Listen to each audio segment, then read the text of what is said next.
Hello, everybody. Welcome to a blockbuster year, 1985. Tonight, we are knocking one of the big three off the list. Tonight, we are talking The Goonies. Let's pop in the tape.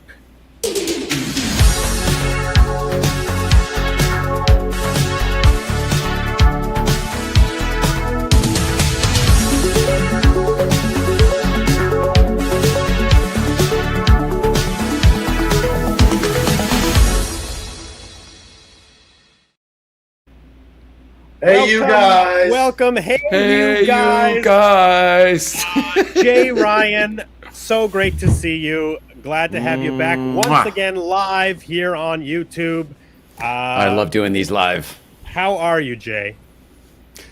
I'm tired, to be honest, but it's good. It's all good. It's good. Good. It's because life's getting going again. It's good tired. Yes. It's been a crazy week since we were together last. Yes.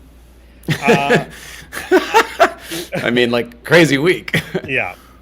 We have some incredible guests tonight on the show. I honestly, I'm so thankful that both of you are here. Ladies and gentlemen, we have with us Mark Marshall. He is a former Lucasfilm employee.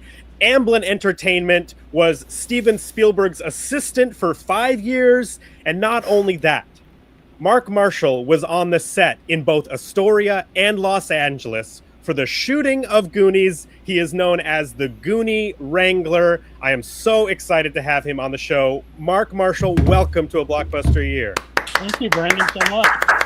Thank you. It's good to see Jay and Behman, and looking forward to a good evening. And I am So great to have you, forward Mark. to hearing Thank from you, you. Jay. Our second guest in the upper corner there, a super fan, a legend, as far as I'm concerned, Behman Zakeri, the owner of the actual Goonies House, and not only that, the restorer of the Goonies House. Welcome to the show, Behman. So happy you're here. Yay. My pleasure, guys. And he's repping KC. Yes, but in Astoria right now, I believe. Actually, Robert Davi turned me into a Fratelli during the 41st. I'm a. Oh, is that what you're repping? I thought it said KC. My eyesight is No, terrible. that's Robert Davi. He converted me to the dark side. Bayman, before we get Goonie stuff, do you know a comedian by the name of Chris Porter? He's a Kansas City guy. We've been to a lot of live stand-up in Kansas City. Yeah. It's Yeah, okay. I just met him last night, and I thought, I was like, these two have a similar energy. They'd probably hit it off. Both Kansas City legends and all. I probably All right, back to will. Astoria. Yeah, I mean, I think we have two incredible stories here, and before we even get into some movie stuff, Mark, I just want to talk about, you have this book, Droids, Goonies, and Killer Whales. It is, I read it this week. I bought it from you when we were at, I believe, the 40th. Oh, wow. But this week I had to make sure that I read it, and I absolutely loved it. This is a film nerd's dream, because Yes. you yourself have been involved with and rubbed elbows with some of the most incredible creators, people who have made our entertainment for the past almost 50 years, essentially, right? We're about to celebrate the 50th year of the first Star Wars, but you have led an incredible life, sir, and I highly recommend this book to anybody. Well, thank you. And I like to say I'm film legend adjacent. Yes. That's an LA joke, if anybody doesn't know specifically. That's an LA joke for sure. And as I mentioned, you were Steven Spielberg's assistant for, it was 5 years, right? Yes. Yeah, personal assistant. And what years were though again? Because I believe it crossed over with Goonies, right? Yes, it was. I started in '84 and left in I think it's September or October of '88, while Steven was shooting Last Crusade. Wow. And what was what were the main responsibilities at that time for you? Oh gosh. Well, in a very generalized sense, I took care of Steven's personal life along with his secretary and executive assistant, uh, so that Steven could do what he did best, which was dream for a living. Yeah. Wow. So that entailed whatever he needed done, and sometimes it involved travel to to film auditions, things like that. But Yes. yeah, it was never boring. Yeah. Well, in fact, one of the things that I didn't know and I learned from your book is you were actually the one behind the video camera for Sean Astin's Goonie audition, right? Yeah, that's not one of my finest moments. Because I really met Sean up. You're so funny. But We should also talk. This guy is Mark. You're one of the sweetest people in the world, and the last thing you do is take compliments. So it's hard to sometimes get some of these stories out of you. Just know that we are your biggest fans and can't wait to hear anything you want to share with us. Totally. That's way too kind of you all. But no, I mean I really did. I mean, if you read the book, you know that something I said to Sean before he walked into the room for the audition really kind of threw him for a loop, and I was trying to be helpful, believe it or not, but I guess saying, you're just about to meet the most powerful director in the world isn't the thing you say before an audition. But he did great. He did. I mean, he was Mikey the minute he walked into the room. Yeah.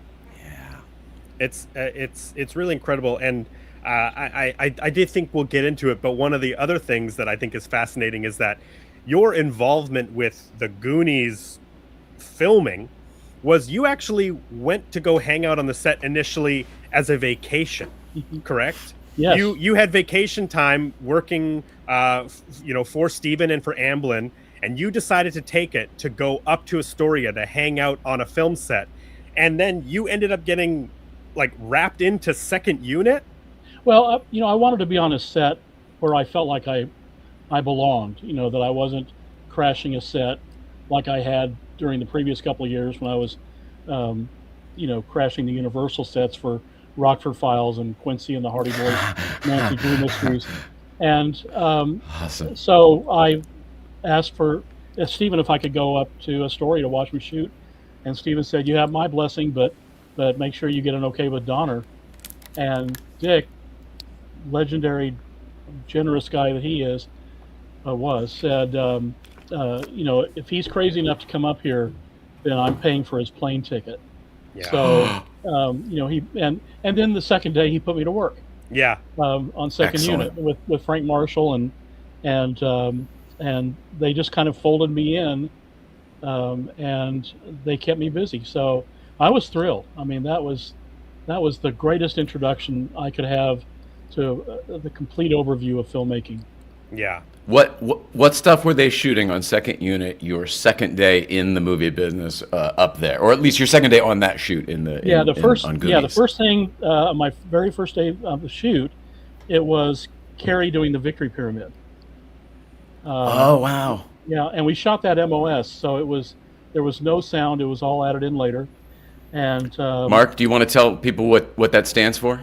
Well, it's technically means mit out sound, which means mit out sound means that there was no sound when we shot it, and all the sound was added afterwards, including Carrie's dialogue and everything. But one of the more interesting times on the set was we were shooting. At the end of the day, we were shooting data being pulled into the trash can, and we were shooting out near the wharf. And it was the end of the day, sun was going down because it was fall, and Dick decided we needed to shoot that shot. Well, we were missing a stuntman, so Dick said, "Kid, get in the car and drive." I was the second of three cars, and it had been raining, and so it was very muddy. And we shot the first take, and all the mud and rocks went right into my windshield, and I couldn't turn the wipers on because it wouldn't match. So it was kind of harrowing.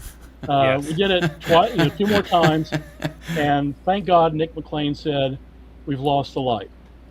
So That's the that day. shot ended up being done on the Warner Brothers backlot by the mill in January. So you can see it's so glad you sunny brought that up. day.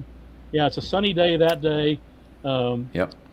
And That building in the background is still there, just like it is. No graffiti, but it's still there, just like it is. This was one of my favorite parts in the book because this shot famously is shot on the Warner Brothers lot, as you had just mentioned. But what you're saying is that it was originally intended to be shot in Astoria. You were part of the action. You got pulled into being a stunt driver in this particular sequence, but it ended up being too dark, the footage, after you guys saw the dailies of it, and so it had to be redone later when production moved to Los Angeles. Right, and so that's why it doesn't match. It's it's overcast during most of the opening sequence, but the one shot is it's bright and sunny. Yeah, it's a beautiful day. Yeah, it's just beautiful downtown Burbank. I've never noticed that. So really? Never noticed that one. I learn something new every time I watch Goonies, and I just learned something new.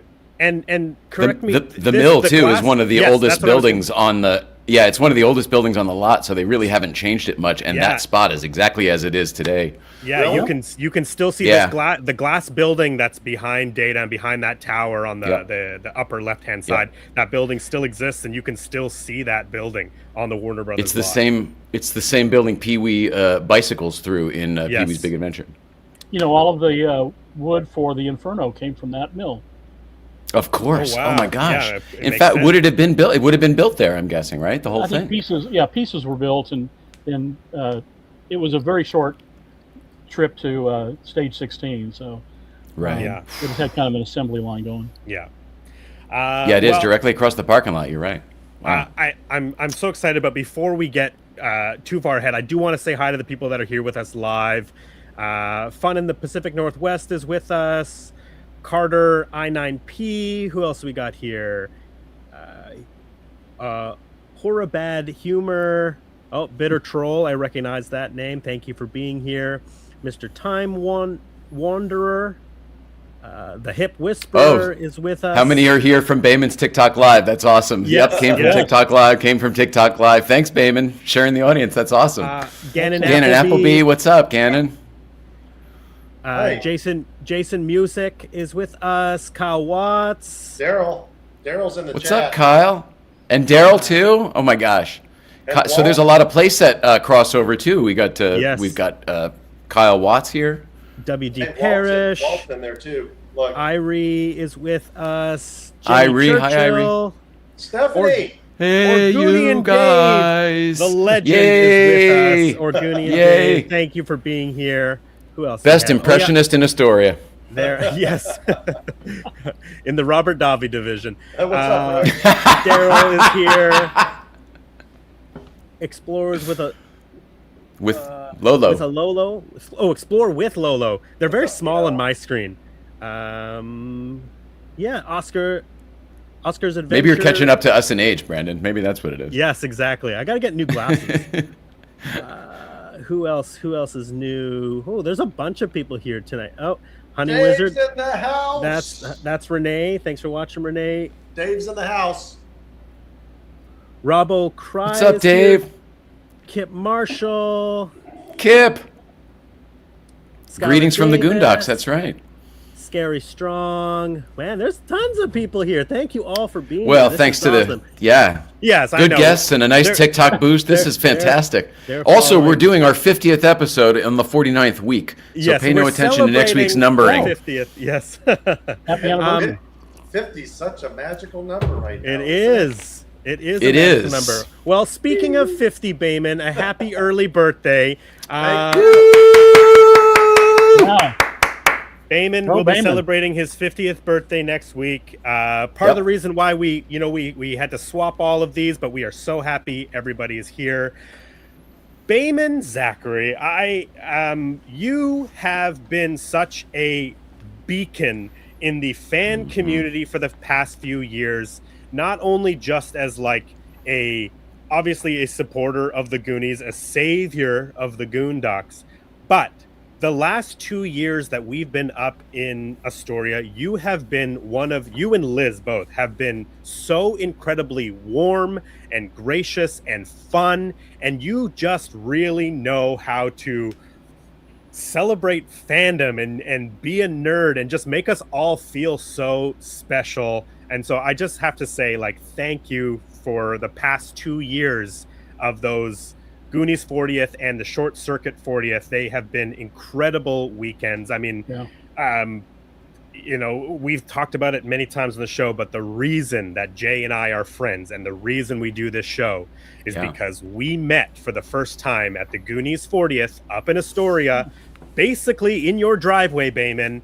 We were put together by the incredible Adam the Woo, a mutual friend of ours, who said, hey, you guys would like each other. You guys should meet. And he put us together, and all of that was the magic of Goonies 40th. And a big part of that was you and Liz and the house and everything that was going on. So the most you provided the nucleus. Yes. We all glommed on.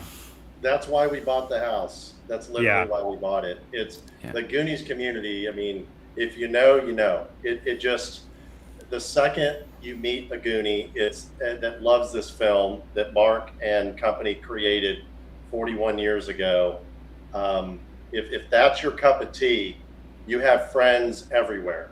And the house, as we all know, the house is the representation of the movie because they were trying to save the house.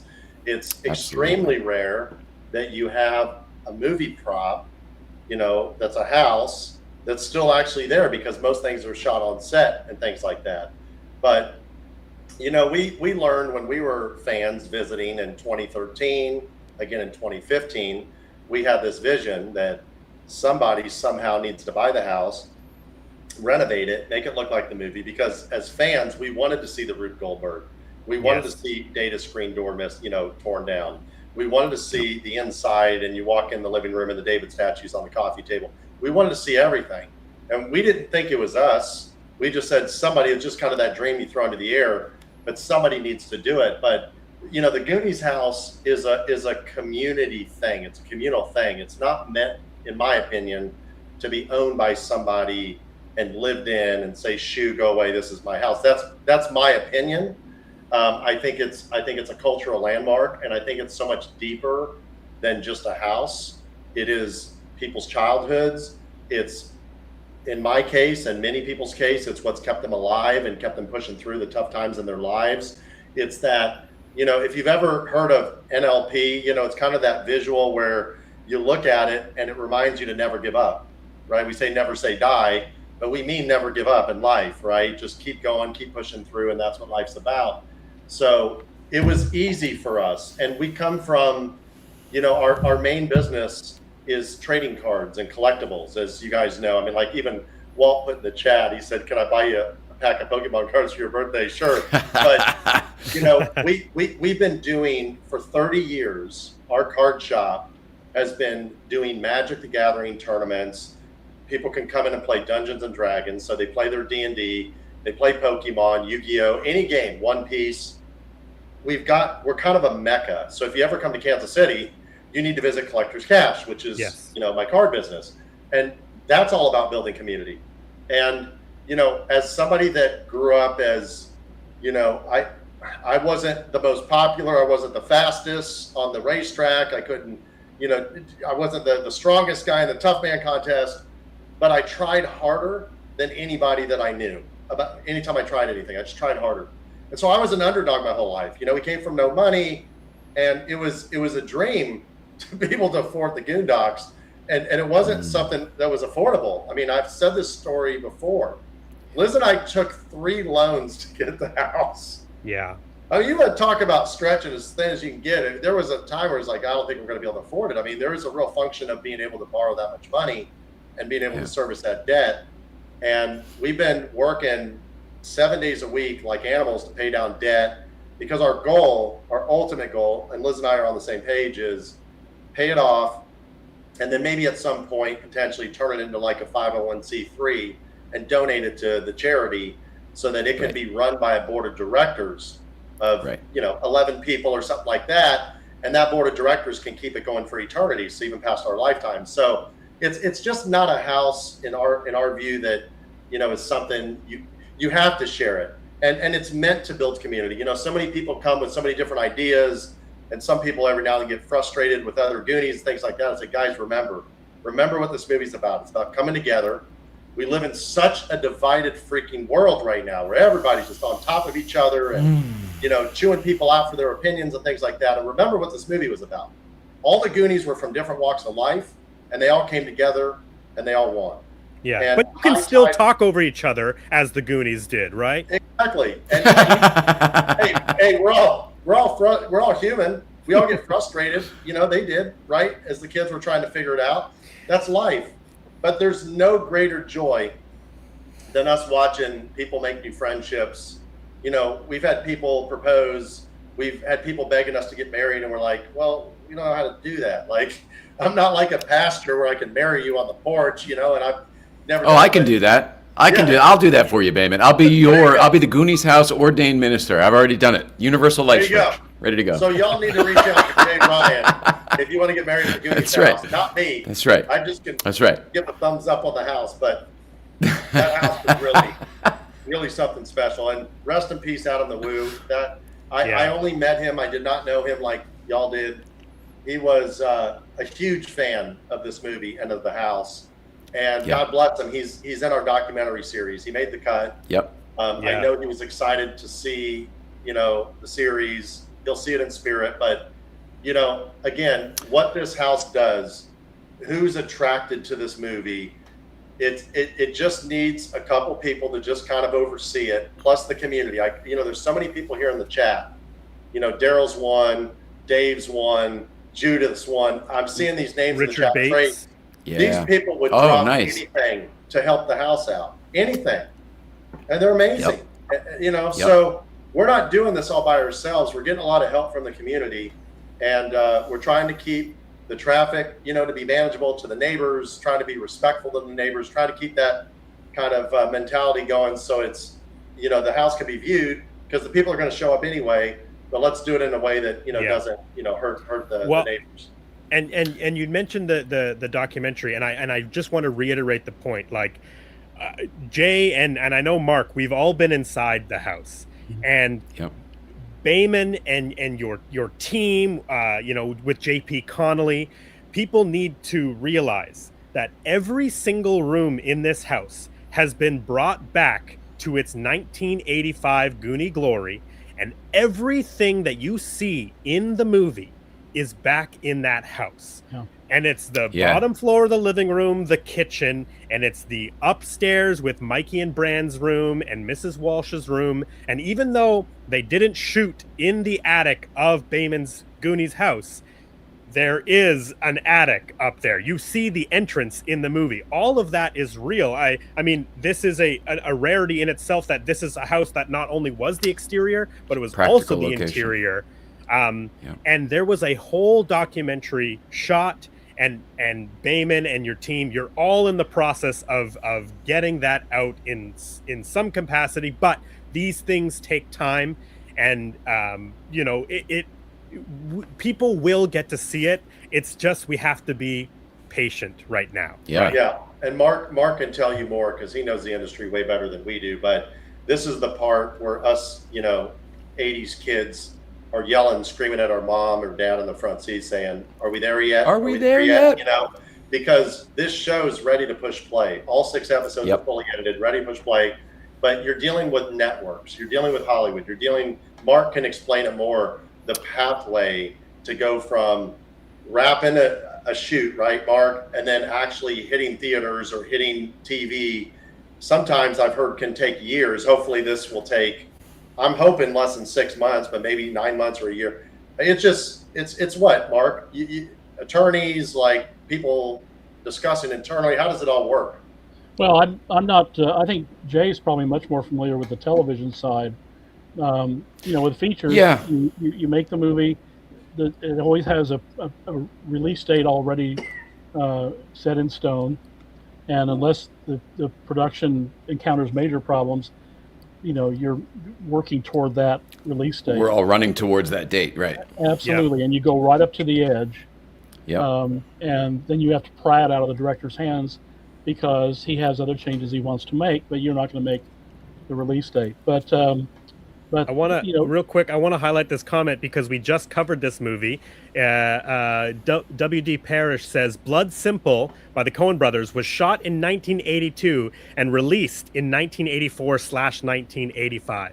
So an early Coen Brothers movie, sometimes things take time. So we will get to see the inside of that house one day, and trust us, people, it is miraculous. Yeah. To Mark's point, like the TV industry is slow as molasses when it comes to development. Behman and his team, they created this thing. They sort of flipped the script with how this is normally done. Usually you go sell a project. Well, they made a project and now they're selling it. In some ways they are at a mass advantage because they have the thing and it's already good. It's like done. The pie is amazing. It's delicious. Like, ooh, don't you want this pie? The ultimate proof of being able to finish a project is finishing a project on your own and saying, yes, except that this is the point where you rushed and did all the stuff that we were talking about previously. He's done all that work, but now this is the part where you need everyone else. And it's slow. It was always slow as molasses. Nowadays, with the new media and the fact that studios are consolidating and merging, nobody really knows what to do. And I feel like every project, I've got like a half dozen projects going right now too. I feel like they get pushed from one desk to another, and sometimes it's a circle, sometimes it's straight across, sometimes it crisscrosses, and then eventually it finds the right desk at the right time. And that seems to be the magic of our business, and it seems to be timing, from my experience. What we learned in the last 6 weeks, because WME, William Morris Endeavors, yeah. So they're the ones that are kind of shopping it right now, and we might have to hire additional, sales agents or whatever, because they're not used to an already completed show. So they said, and I learned this terminology, which I didn't know, that we have to go to all these networks' acquisition departments, which is different than the other. The acquisition development side. They're gonna they would license it from you essentially. Yeah. Correct. Yeah, they're not used to this. Usually it's like a pitch, and then you see a sizzle on the pitch deck, and they're like, okay, we'll green light it, and then they put it into production. They have their whole schedule. Now they're looking at this thing, and they're like, holy cow. How did you guys do? Wait, the original cast is involved. Steven Spielberg's people are involved. Like, what the hell's going on? Like, how is this really happening? And we were just, it was a love letter that it's like an artist, up on the third floor of their house that's locked in a room, like painting a Picasso. We were just as just friends. Like Mark was instrumental in so many things we did for this. He connected so many dots, and he was like the glue to so many things. I remember when the production team needed stuff, they didn't realize how much of a help Mark was all by himself. And then when we get JP Connolly involved, which you guys will see in the show, it's so funny. JP and I are getting interviewed together, and he goes, it sounds really good when you're on TV to just be like, I'm going to renovate the Goonies house just like it was in the movie. It's one thing to say that. It's another thing to actually do it. And JP's like, you don't just say that. You don't just recreate an entire freaking house prop by prop and make it. Down to the toys in Mikey's room. Down to the toys. Yeah. And in the time frame that he had, it's miraculous. Yeah. Yeah, okay, so back it up 6 months from the reveal when you were there, Brandon. I was there in December, and I met Behman and Liz, and we had a grand old time. It was really, really wonderful. They were hospitable as always, everything you described. But we were in the old Goonies house. It was empty and unconverted, and he's laying on me this idea. He goes, Jay, you're in Hollywood. You know the business. What do you think of this? And I go, oh, it's amazing. I love it. And he goes, yep, and we'll do it for the 40th anniversary. And I go, that's amazing. I love it. And I go, when's that? And he goes, June. And I go, okay, great. June what? And he's like, June And I go, oh, well, you lost me. You can't do it. The business doesn't work that fast. You can't get a team to build the I go, it just can't, it doesn't work that fast. And he goes, okay. Yeah. Guess where we were in June with a completed project, right? Yeah, he works that I love fast. a good challenge. And I'll tell you what I'm happy. I'm sure there were naysayers and people doubting us.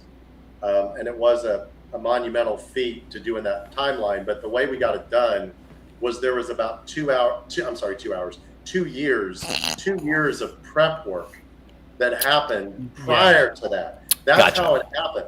It would never have happened that quickly if that's when we started it, right? So Jay, what I'm telling you, I've got JP Connolly's team.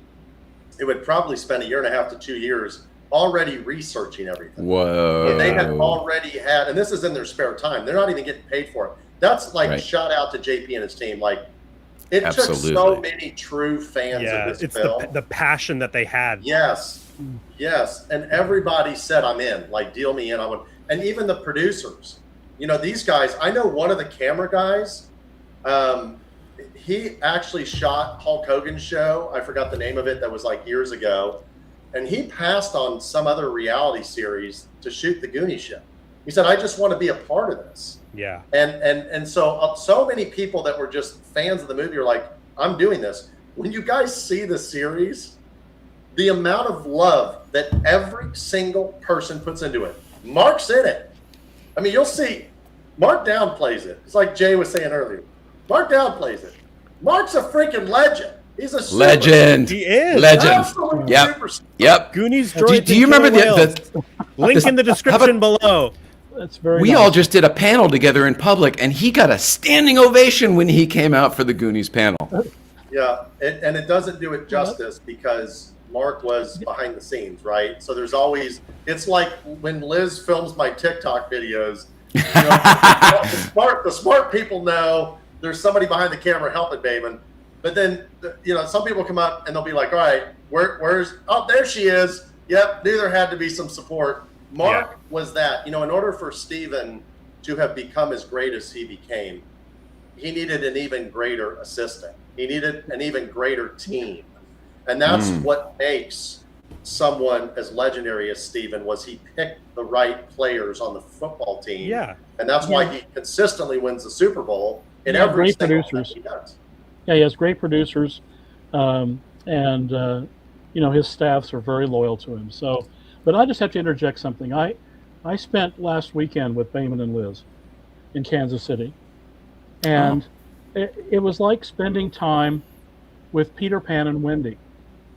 And that's great. I mean, that's amazing. Almost literally clapping their hands together and saying, "I believe, I believe, I believe," and it's that belief that made all this happen.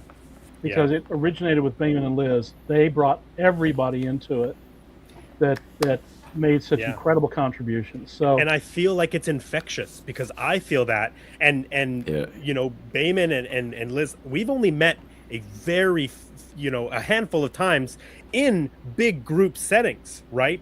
But that's what I'm saying. Like, I feel that from you guys, especially when we're in Astoria. It's incredible.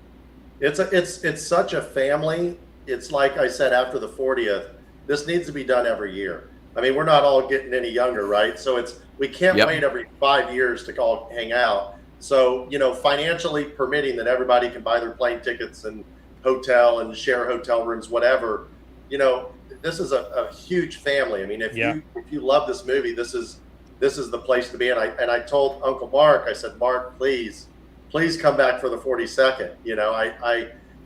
Mark, a lot of people don't know, Liz and I were here for the 30th. And we didn't come to the 25th. Our kids weren't really old enough at the time. And we didn't really have the money. We didn't have the extra money to spend to come to the 25th. So by the 30th, we came out here. Mark and his presentations showing that Hawaii trip post-film and all that stuff was like the highlight. And of course, Jeff Cohen was the only cast member that was here. And just having Chunk here was like such a big deal. But I said, oh my God, these are my people.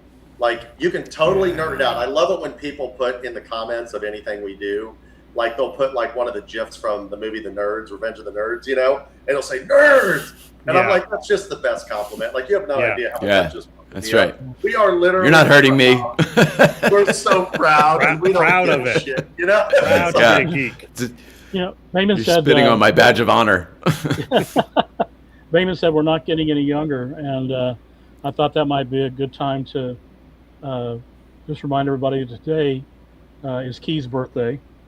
Oh, whoa. Happy birthday, Key. He's Happy birthday, Key.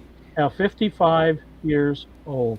And 5 years only he'll has be one 60. Academy Award. Yeah, I know. He's a late bloomer. What a dick. But I mean, my goodness, there are going to be, one of them is almost 60 already. It's just amazing how fast time has gone, and we really can't waste any more time. Yeah. Well, and another thing that I learned from your book, Mark, was that you were one of the people that was responsible for Key going around to press interviews for Temple of Doom. You were driving him and essentially making sure he was treated well as a young child in the industry in 1984. That would have been, and that your relationship with Key starts way back then and then carries on through Goonies, right? Right. I mean, that was Steven's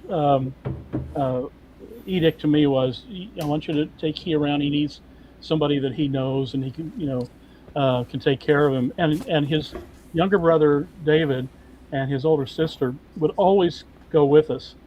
And one of my best memories is they would get in the car. I had I think I had my Toyota Celica.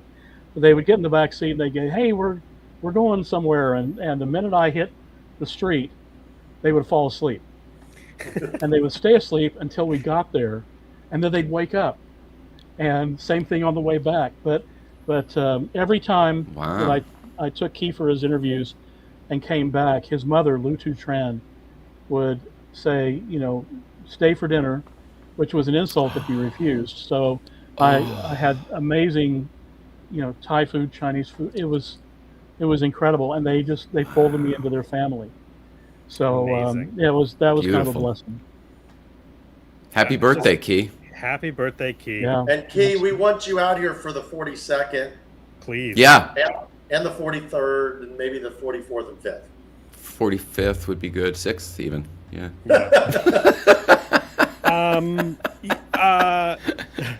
Well, this will be, by the way, 42 will be a big one for the Astoria Film Museum. So this is legit. We're not just like, this isn't wish thing. We really are doing 42. Come on out for 42. We have so many other movies we can celebrate, like Free Willy, which Mark Marshall is also involved with. Hi, Mark Marshall. Yeah, the 35th anniversary will be in 2 years. So yes. We'll be there. Kindergarten Cop. We can celebrate the anniversaries of Kindergarten Cop. There's tons of, and that's just Astoria. And Short Circuit. Short Circuit, we just celebrated the 40th, and that's not even talking about Oregon film in general, right? Which is all leading up to the expansion of the Oregon Film Museum, which will be celebrating more of the Oregon film, like Twilight and those other ones. Did you all know that the Shining theme from the Black Stallion was shot in Astoria? No, I did not. No. Was it on the beach? Where? No, when the kid is in the theater looking at the newsreel, that was the Liberty Theater. Wow! Oh my gosh! Wow!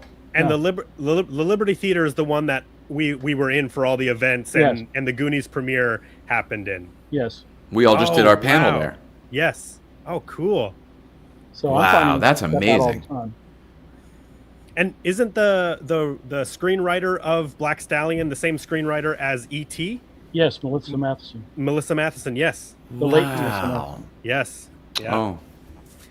Wow, this is amazing. You guys see I also love everyone's shirts today. This is really, I'm trying to get my camera right, but the shirts are great today. My shirt has Behman's porch on it. I don't have a Goonie. Oh, it does. Mark missed the memo. I'm sorry, I don't have a Goonie shirt. But Mark could have showed us up with probably all his Goonies stuff, his crew merch or whatever. Yeah, but see, I'm so big it would have said The Goonies, a Richard Donner film, story by Steven Spielberg. So. He's always self-deprecating. He's always self-deprecating. Did you guys see what Daryl posted in the chat? He said we all need to spam Key and tell him he needs to be there for the 42nd. Yeah. Well, we'll get the Blockbuster Year Army on that. Yeah, we just need to show up to all of his book signings. You guys know he wrote a book. Yes, his book just came out. It's September called Never 15th. Say Die. So, Yeah. And he's been doing a lot of conventions as well. He's been showing up at some of the big conventions. So he's on the circuit. yeah, I think if like 5,000 of us tell him he needs to be here, like at the shows, maybe he'll show up. Yeah, he's got to ride his zip line again. You know, It's already set up. You guys know that. Although it only fits blow up doll data. It doesn't fit. I don't think it fits a real human. So the weight requirement. Yeah, Jay, can you get a stunt double for that? Maybe. Yeah, sure. A small Asian boy, absolutely. I'd be happy to do it. I have to tell you, Jodie Sweetin of also child star fame from Full House she's a friend. We've been spending a lot of time together lately, especially this week because it's sort of been crossover week with all the shows. In fact, she may pop in here tonight. But she was on Late Night Playset the other night, and when I was telling her about Mark Marshall and Behman and the house, she's a huge Goonies fan. And the first question she asked when I told her on the air that you restored the house and that it's amazing and it's exact and the whole thing, she goes, oh, is Data's zip line? She goes, yeah, is that up? I'm like, yeah, everything. Like everything Brandon said before, the words don't mean anything. You have to see it for yourself for it to actually make sense. I just, every time I get the chance, I tell people like it is better than you think, than you can even imagine. Yeah, it's impossible. It's impossible. And the fact that when we were there, Brandon, the first time they were shooting the show, so all of production was there. It wasn't just a house prop. All of production, lights, people, rigging, cameras, all of that stuff. So it genuinely felt like they were shooting another portion of the movie. It's very cool. I could hear Dick's voice when I went into the house. Yeah. Well, dude, hip hop on the porch for sure. Yeah. I mean, why am I waiting? I had my own sort of special moment as just a fan of the movie and watching the movie over and over and over again. And there was a specific moment where Adam and I were just standing in the living room, and it was just us. The cameras had gone off filming Justin somewhere else. And Adam and I are standing, on each side of the living room, just going like, where are we right now? I cannot believe, I'm getting goosebumps talking about it, but I couldn't imagine what it would be like to experience that house from someone like yourself, Mark, who was actually there. Right. Well, yeah. I mean, when I walked in, I instantly, after the shock wore off, I was saying, I remember when the camera was over here, where it was in the kitchen. And it was as if the cast and crew had just broken for lunch. Yes. Yes. And they were down at the catering truck, and it was a hot set. Yeah. Yes. So it's that authentic. I mean, when you do something down to the potato chip crumbs on the coffee table, that's attention to detail. That's dedication. Yeah. They put an intentional scratch on that coffee table, Mark. If you saw, they freeze the movie, and they're like, oh, there's like 2 scratches, so they took a brand gouged it, gouged both spots, to make so, it. It's phenomenal. I just can't imagine, Mark, what was going through your body when you walked in. Oh, it was a shock to the system, and it was overwhelming. I held it together until the post-tour interview. Yeah. And then I lost it because it just brought those memories, 4 decades later, just flooding back. Yeah. And because that was such a special experience for me. Yeah. And you were very close to Richard Donner. Dick. I worked for Dick. Yeah, I was Dick's projectionist at his house, so I would have dinners with he and the guests. I was working for his company, Donner Schuler Donner, up through Free Willy 2.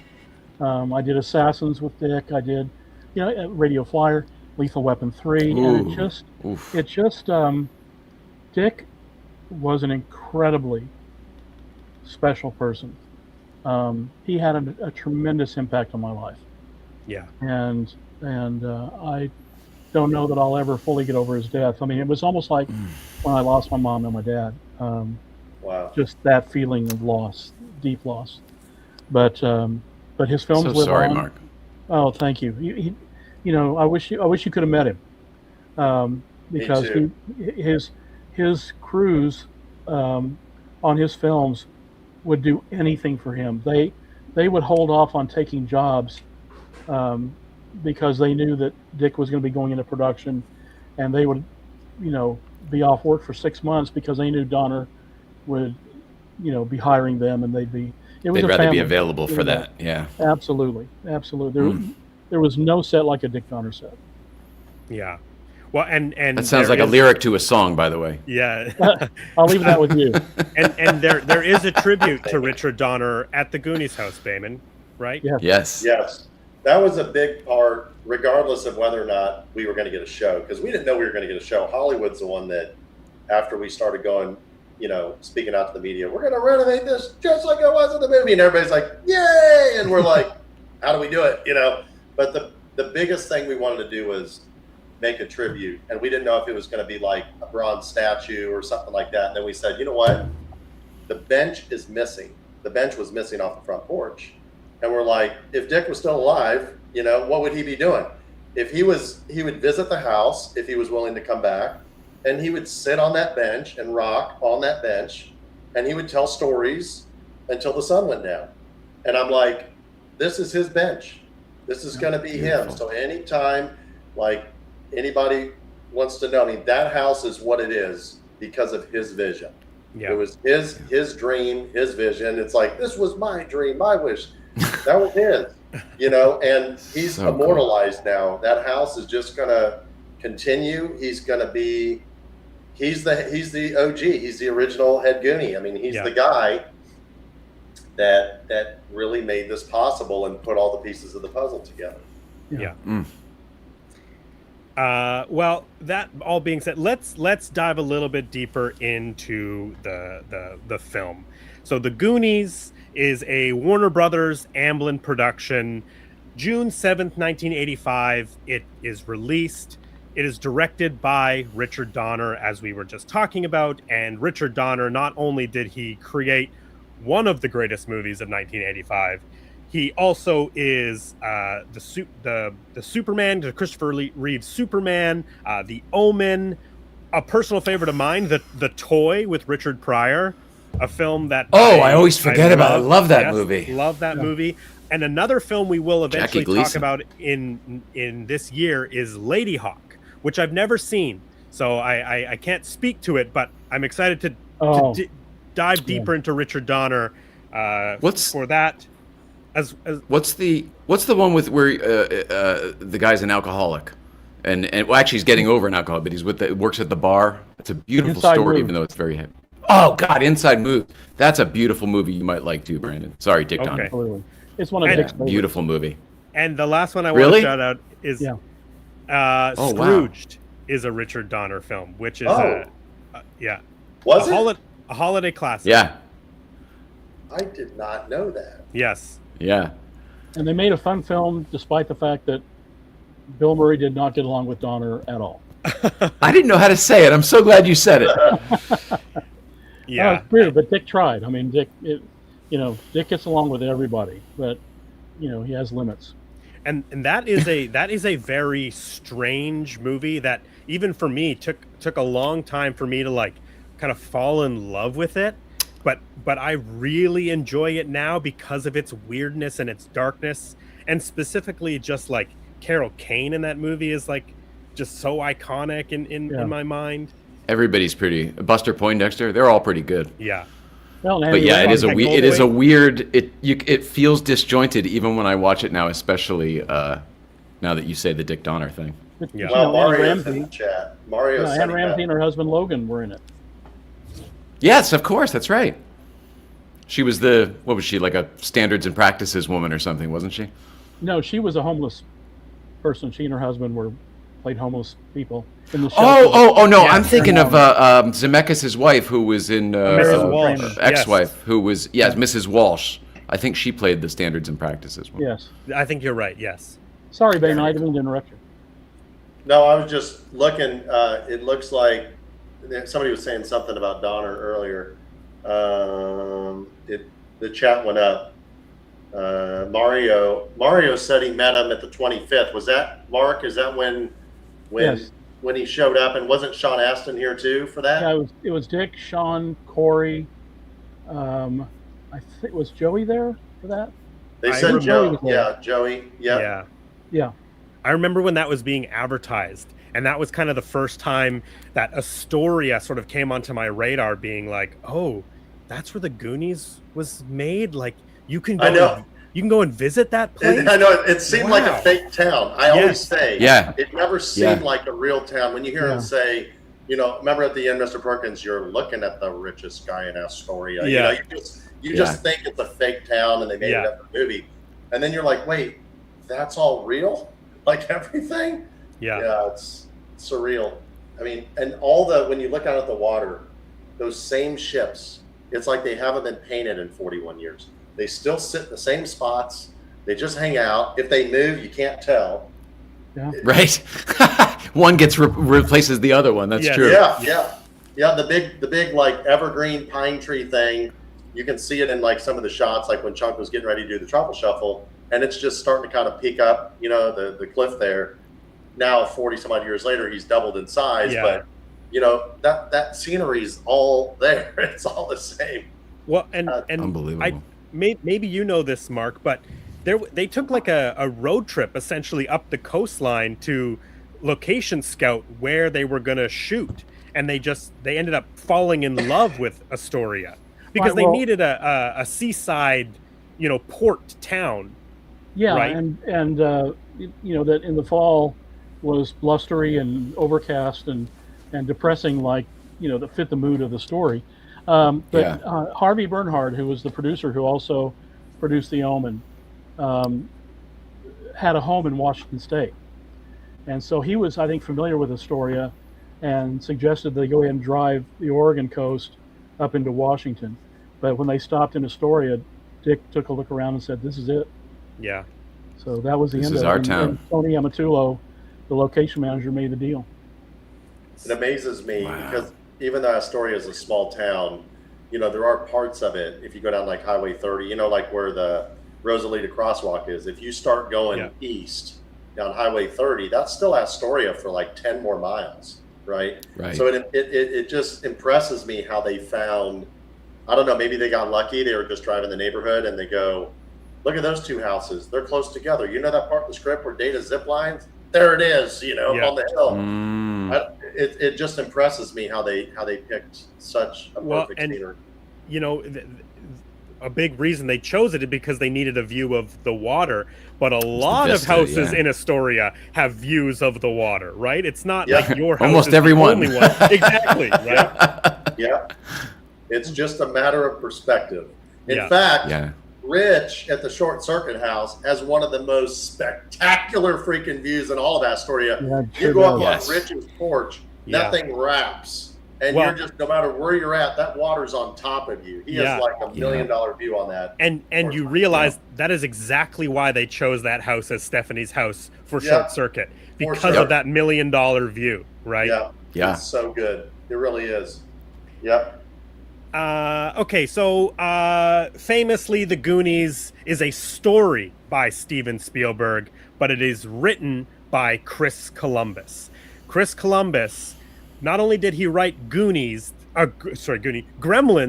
the year before, he goes on to be a writer and director of some of additional classics. Mrs. Doubtfire, a film that I love so much, Only the Lonely with John Candy and Ali Sheedy. I love that movie so much. I always sing its praises. Home Alone 1 and 2, ever heard of them? Chris Columbus films. And he goes on to direct the first 2 Harry Potter movies, which Mark Marshall was, remind me of your title. You were post-production supervisor on the first supervisor. Yes, you were the post-production supervisor on the first Chris Columbus Harry Potter and the Philosopher's Stone, as we call it in Canada, but Sorcerer's Stone in America. Oh. So just like not only are we dealing with the guy who made us believe a man could fly, Richard Donner. We've got Amblin Entertainment, produced by story by Steven Spielberg. We've got Chris Columbus, this young and up and coming writer. We've got an incredible production team with legends, Kathleen Kennedy and Frank Marshall, a husband and wife who are just... Kathleen Kennedy goes on to become the president of Lucasfilm many years later. She has her hands in so much of our legendary entertainment. Frank Marshall, the same with him. And then Harvey Bernhard, as you had mentioned, Mark. And it's just this like incredible team put together that make just an absolute classic family entertainment adventure movie that ultimately, like, it stands the test of time, and it has its haters. Goonies is an interesting, polarizing movie because it is the most important movie to some people, but there is other people that cannot stand the movie, and I don't know if it's just the kid. It's always cited as like the kids yelling and talking over each other, but for me, that's part of the reason why I love it, because it feels like the most real group of kids I have unwranglable ever seen kids. on film. Yeah, exactly. And even still to this day, like they're the most real kids I've ever seen on film. That's why you guys captured a lot of authenticity. That's why they had to hire a Wrangler, guys. I mean, that's why we got the Wrangler in the house, you know? Oh, yes. Well, now it makes sense. Yeah, that was all Dick. I mean, Dick wanted real kids, and that's why he cast the kids that he did. There was one evening when Sean and Josh and Carrie and Key met at Donner's office, and Dick said, I want you to work out a handshake, a Goonie handshake. And they did several permutations and for about 20, 30 minutes. That's the attention to detail that Dick wanted, so that, these kids knew each other. They grew up together. They depended on each other. And so Dick did little things that kind of cemented that. But he's the one who wanted the kids to talk over each other, which made it hell on the sound editors. Yes. The dialogue editors especially, but they did. And you're talking about the creative team coming together. We also have to include Michael Reba, the production designer, and Nick McLean, the DP, and Michael Kahn, who had edited Steven's films since Close Encounters, as the editor. Yes, I was actually going to ask everybody, because Michael Kahn famously has edited every single one of Steven Spielberg's films past Jaws, except for two of them. There's only two that Michael Kahn did not edit, and that is E.T. and the most recent film, Disclosure Day, and that's only because Michael has since retired. Right, he's 96 now. Yes. Oh, so his assistant editor gets a pass. His assistant editor edited the film. Exactly, and he, I believe he has like a, it's not, maybe it's an uncredited, like, he was an advisor, but yes, it is his assistant who directed the recent Steven Spielberg film Disclosure Day. But I mean, that is like just the amount of movies that he's assembled. Yes, Steven has the vision and all that, but a lot of movies, they come together in the edit. They come together, they always say you make a movie 3 times. You make a movie once when you write it, you make it the second time when you shoot it, and you make the movie a third time when you edit it. And it can change so drastically between all those different times. So having someone like Michael Kahn, working so closely over the years, and again, just making like Jurassic Park, like that, it's a perfect movie. It's incredible, right? Yeah, and just the amount of footage that's shot, takes a wizard to be able to whittle it all down to, the story. One of the things we were talking about, Richard Donner, working with the kids. And one of my favorite stories is in the scene when Mikey is telling the story of One-Eyed Willie up in the attic. He's kind of talking to Data and telling him the story. The way that they chose to shoot that scene, and again, correct me if I'm wrong, Mark, but I believe Donner told that story to Sean Astin and then just asked him to recite it back on screen. They did a take, and Sean was having trouble with it. I mean, he memorized the entire monologue, but it just wasn't going well. It was a little stilted, and so Dick took him off the soundstage and outside and just said, "Tell me the story. Don't think about the script. Just tell me the story." And so when Sean did that, Dick said, "Okay, tell me the story once we're inside." And that's just part of Dick's talent for working with actors, number one, and with kids, number two. It was so amazing, though. It looked like Mikey was remembering it. It was amazing. It's one of the most authentic moments I can think of. Well, and Sean had such a great instinct. I mean, he has such a natural ability. And so the combination of Dick saying, just tell the story, don't worry about the words on the page, and then Sean being able to do that in his own unique way made it memorable. It's kind of the like the Indianapolis speech in Jaws. In Jaws, yeah. Famously, Robert Shaw rewrote that. It was written in the script, but he kind of put it in his own voice, right? And it became the iconic Indianapolis speech.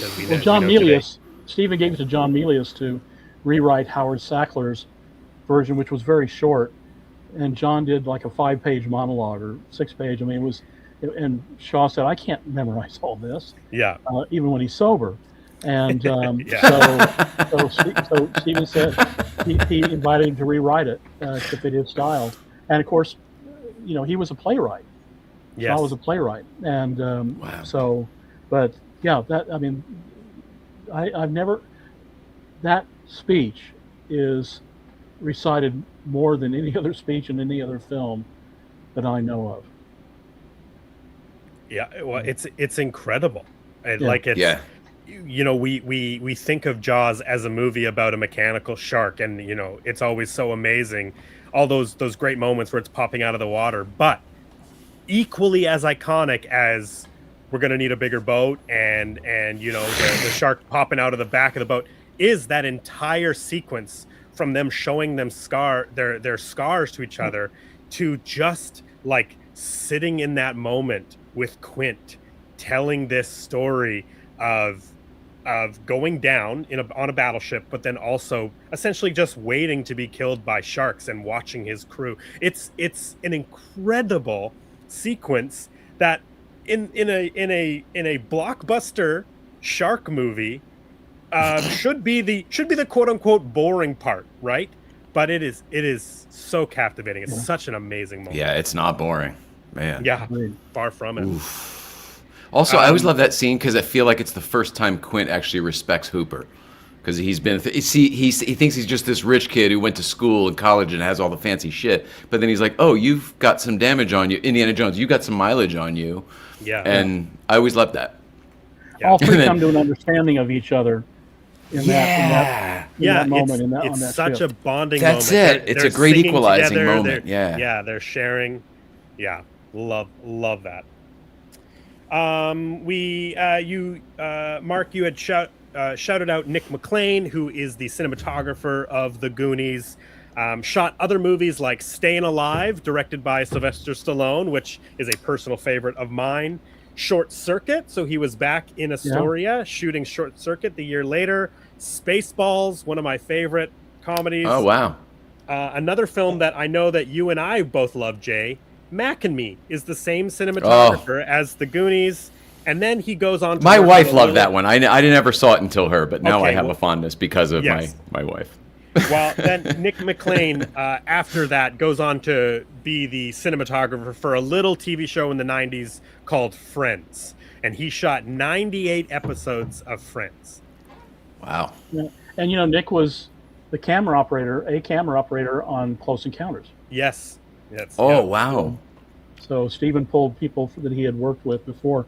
And by the way, Nick McLean wrote a book, which you might be able to find on Amazon. I have it, and it's a terrific book. Do you remember the title of it? I'll look it up. Not offhand. Okay. I'm on it. I'll find it, and I'll Well, make sure I put that in the description. Hey, we've got a question for Mark in the chat from Jason. Oh no. He says he has a fan theory that Mr. and Mrs. Walsh were separated and on the brink of divorce. Why else would Chunk refer to the Walsh house as Mikey's dad's place? Mark, can you confirm or debunk this? That was never a consideration during production. I've never heard that. Mr. Walsh didn't break Mrs. Walsh's arm or anything. There's no controversy. No. Thank God. Thank God. No. Mr. Walsh was too.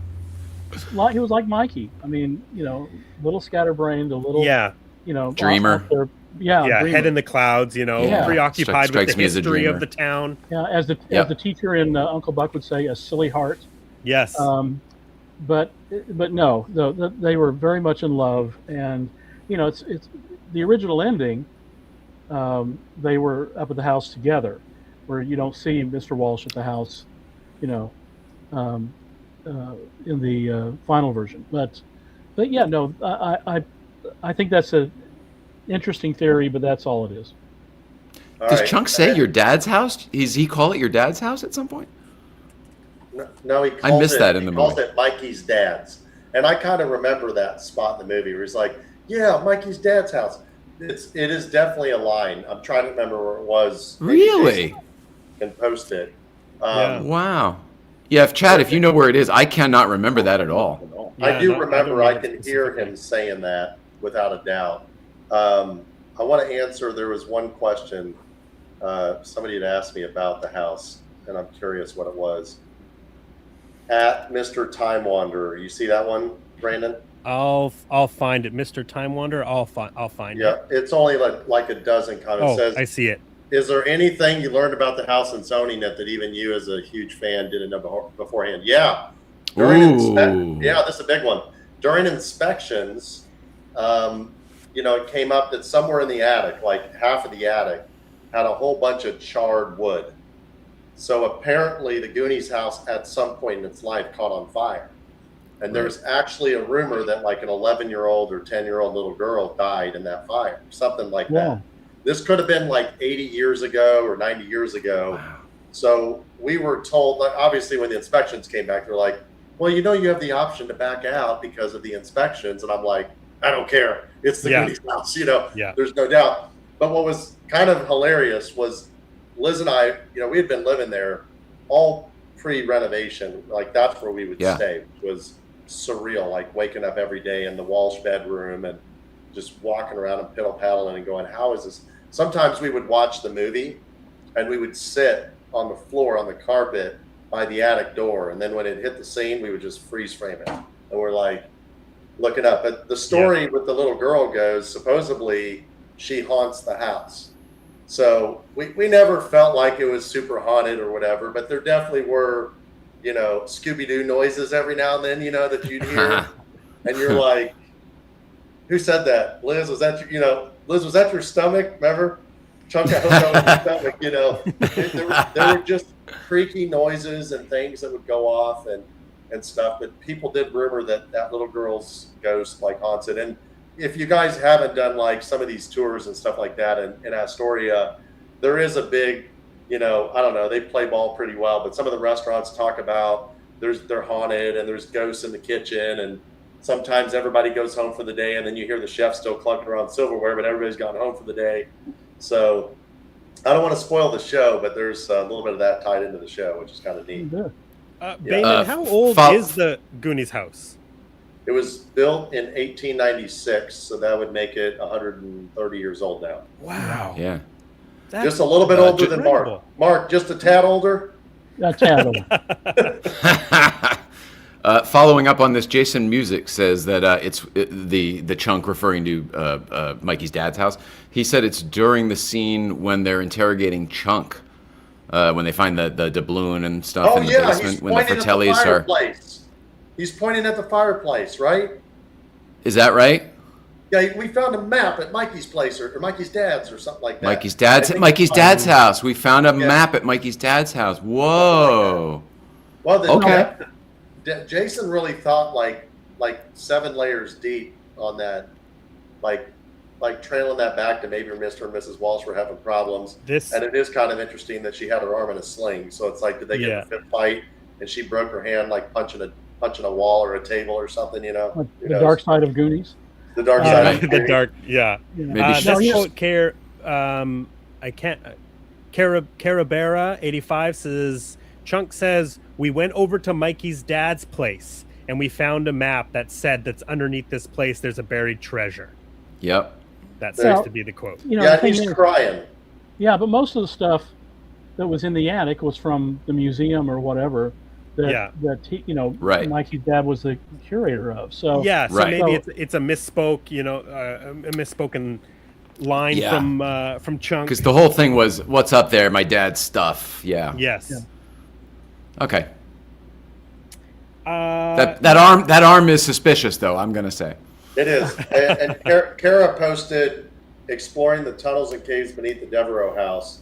So I think she's talking about maybe the haunted portion of it, but I don't know. If you believe in ghosts, come to Astoria. There's a lot of them apparently. Yeah. Do you know why Mouth's last name is Devereaux? That I'd like to know. Because Chris Columbus's wife's maiden name is Devereaux. No Beautiful. way. Oh, beautiful. Wow. So awesome. And his first name is Clark. Is that right? Yes. Is he Clark? And what is Mouth's name? Is Mouth Lawrence? No, Mouth is Clark. No, Mouth is Clark. Okay. Yeah. Chunk is Lawrence. Chunk is Lawrence. Lawrence Cohen, like same last name, right? Yeah, and you know what? Oh, is it? Yeah, you know what Sloth's character's name? Lotney. Nobody knows Sloth's name. Lotney. Yes. Yep. That's right. Yeah. Really? Does it appear anywhere? Yes. It Okay. does. When they're playing jump rope on the ship, they're like, "Come on, Lotney." They say it like one time. I thought she says Slothy. I think he says Lotney. That makes Oh more my sense. gosh! Wow. I never knew that. It's in the Also, book anyway, too. a thing that I never realized until I was actually doing research for this episode, and I don't speak really any other languages, but a joke that has gotten past me for 41 years now. Well, I guess I'm not 41, but 34 years now, is fratelli means brother in Italian. It does. And it's just a joke. It brother or The sibling. Brother Brothers. Yeah, the Fratelli brothers. They're the Brother Brothers. It's like the Ferrari. Ferrari, love Ferrari. Yeah, or way, chai tea. The way Spielberg Right. And Columbus and all those guys, the way they integrate stuff. Like I remember earlier in the chat, they were talking about the Gremlins reference. The Superman sheets in Mikey's room, right? The Mad Magazine, of all the Mad magazines they picked one of them with Superman on the cover, right? It's like they integrate so many cool things. It was Back to the Future, shot the same time as Goonies. We've all seen that thing.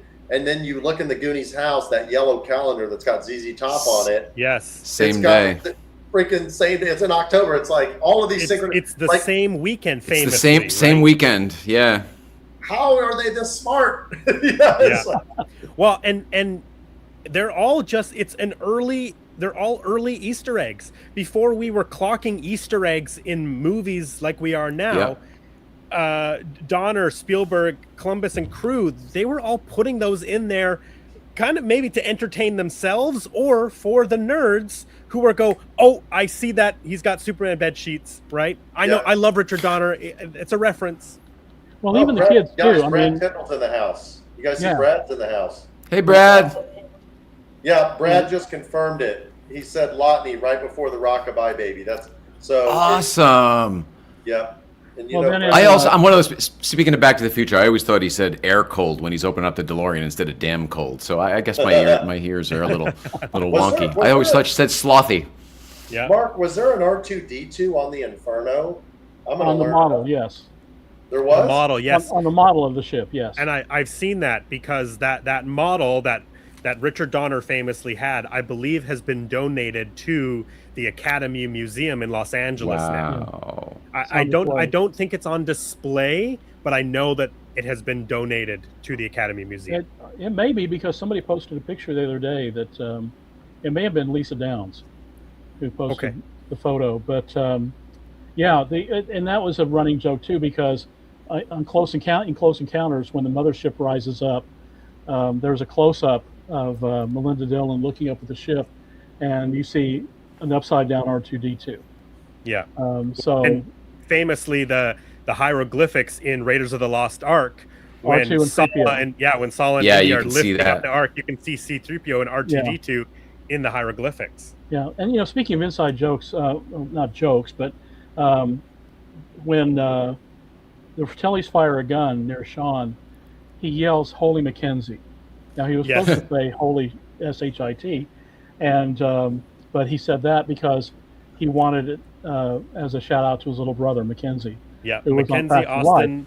Mackenzie Phillips from Facts of Life, yeah. Yes, but also the Garbage Pail Kids movie. I mean, sorry, Mackenzie Aston.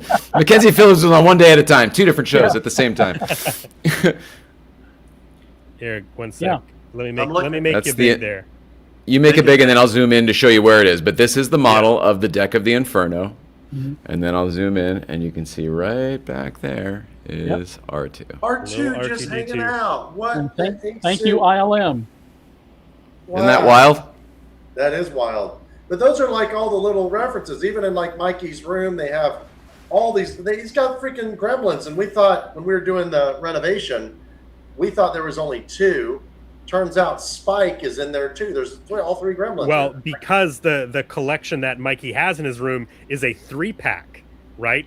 The toy that was sold had 3 gremlins in it. So we have the same collection, yeah. So they bought a factory sealed one and ripped it open for the show. I'm like, as a collector, I'm like, no! Oh no!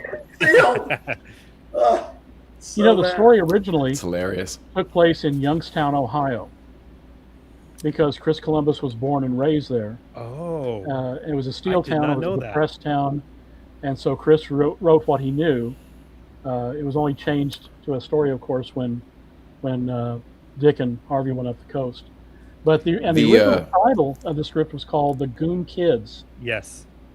And the original script, Adam F. Goldberg now owns.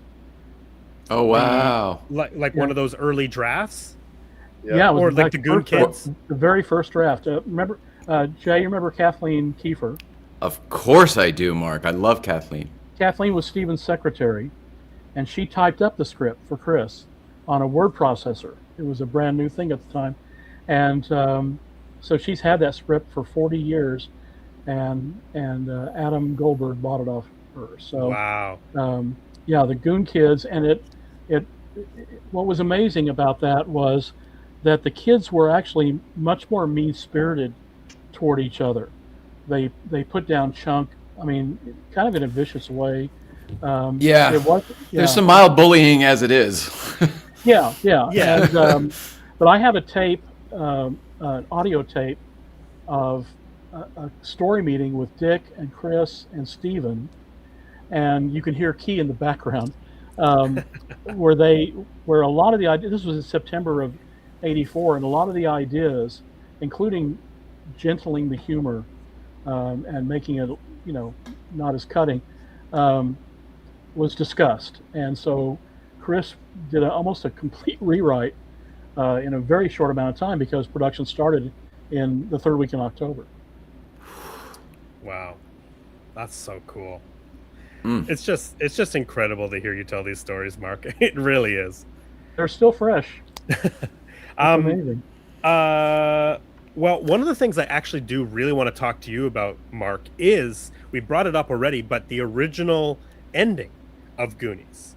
Yes. Because famously, not only is there some stuff from the movie that was shot and cut, but also the original ending of the movie actually took place at the Goonies house. Yes. Right? It was essentially sort of the same thing. They came up. It was Rosalita, no sign, because she had found the jewels in Mikey's bag because she was doing laundry. That's how she finds the jewels, and then she comes out of the house and says no sign. Right? All of Are that they still missing the kids? The kids have still been missing, right? So instead of the beach, they're walking up the driveway. Is that the idea? No, they're just there. I mean, it's time has passed, and they're. Oh, it's later. I see. Okay, okay, gotcha. Yeah. So, and they've come out of the cave. Thanks. Right, yeah. Right. Thanks. So the kids are actually taking boxes from the house, the Walsh house. Yeah, there's a moving truck. It's moving day. House. That's right. Yeah, there's a moving truck Gotcha. at the bottom of the driveway because we'll talk about it in a bit. But it's there's right some out. gorillas. Actually, it's just a few feet from the house, a few yards from the house. So they're just walking it over to it, and so that when Rosalita comes out of the house yelling "No ferme," they all hear it. But the reason that the original ending was scrapped was that Craig Barron, who was our original sloth designer, made the sloth mask from a different kind of material that unfortunately didn't hold up, and so the sloth mask looked. I mean, when you see the outtake of the original ending, the one shot where they're talking about where they're all going, it does not look good. And Craig, bless his heart, he tried, and they didn't want to let him go, but they let him go, hired the Bermans, and decided to reshoot it, but they couldn't reshoot it in Astoria later in January because it would have been too cold and too miserable. So Tony Amatullo, our location manager, scouted Northern California and found another rocky beach. Bodega Bay. Yeah, Goat Rock Beach. Thank you. And Goat Rock Beach. Yeah. So I don't remember doing this, but evidently I put some of the dailies on a VHS tape, found it 3 decades later, and transferred the stuff. I digitized it. So the gorillas, the original ending, the one take of the kids talking about where they're going on the day after, was all preserved. Yeah, and it's not, that's probably what I've seen then. Yeah, because there's basically one video online that shows the gorillas and shows that moving truck parked just outside of the Goonies house. Yeah, and all of it was daily rolls. So I did a quick edit of each of the sequences, and not a good job either, but it answered a lot of questions from people who loved the movie and kind of wanted to know more. And I did that during the 30th anniversary or 35th anniversary because of COVID, and I just felt that the fans deserved an experience since they weren't going to be able to be there. Yeah, and, well, so cool. And we've mentioned it already, but the gorillas is a very famous bit of the Goonies that was left on the cutting room floor, and the gorillas escaped from the zoo around the time when they're banging the pipes. Yeah. And then they eventually steal Troy's Mustang and then crash into a white Mustang, which is owned by Troy's dad, right at the base of the Goonies driveway. Right? Yeah, they stole the gorillas stole the red convertible. And so when we see Troy next, his dad has bought him a new convertible. Is that what it is? I always assumed here's my headcanon, Mark. I always assumed that Troy had his dad's last model and his dad had just upgraded to the newer model of the Mustang, and I always thought that they had matching cars. Yeah, no, in the story he actually even worse, Brandon. Yeah. It's not a hand-me-down. Yeah, but, you guys, pardon? No, I was just gonna say at least one of the gorillas is still alive because I think it was Patrick McCormick, I think, that gave me a cell phone number to one of the gorilla actors. Oh, really? Wow. Yeah, and I haven't called him yet. I just Let's do it right now, live on the show. Call him right now. You're on with a blockbuster No pressure. year. Yikes! Yeah, his name's Richard. Caller, can you turn your radio down? I wonder if we could get him out for the 42nd and just see how many diehard Goonies fans would understand why there's a gorilla walking around Astoria. I think they'd love it. Yeah. But there was, Dick never wanted that subplot anyway. Yeah. That was solely Steven, and he said, "You want to do it, you shoot it." Yeah. And contrary to popular belief, when we got back to LA, Steven didn't shoot any more gorilla footage. He did second unit at Griffith Park and Franklin Canyon, but never shot any of the gorilla footage. So I think Steven realized that it probably wasn't going to be. It was probably too much. Yeah. What about the? I agree with that. Oh, go ahead. I was just gonna. I agree with that. It's one of those things that I appreciate it as an artifact now, but it's a completely different tone. Yeah. Oh yeah, with that and the octopus and yes. That was my question. So is the octopus tied in the same?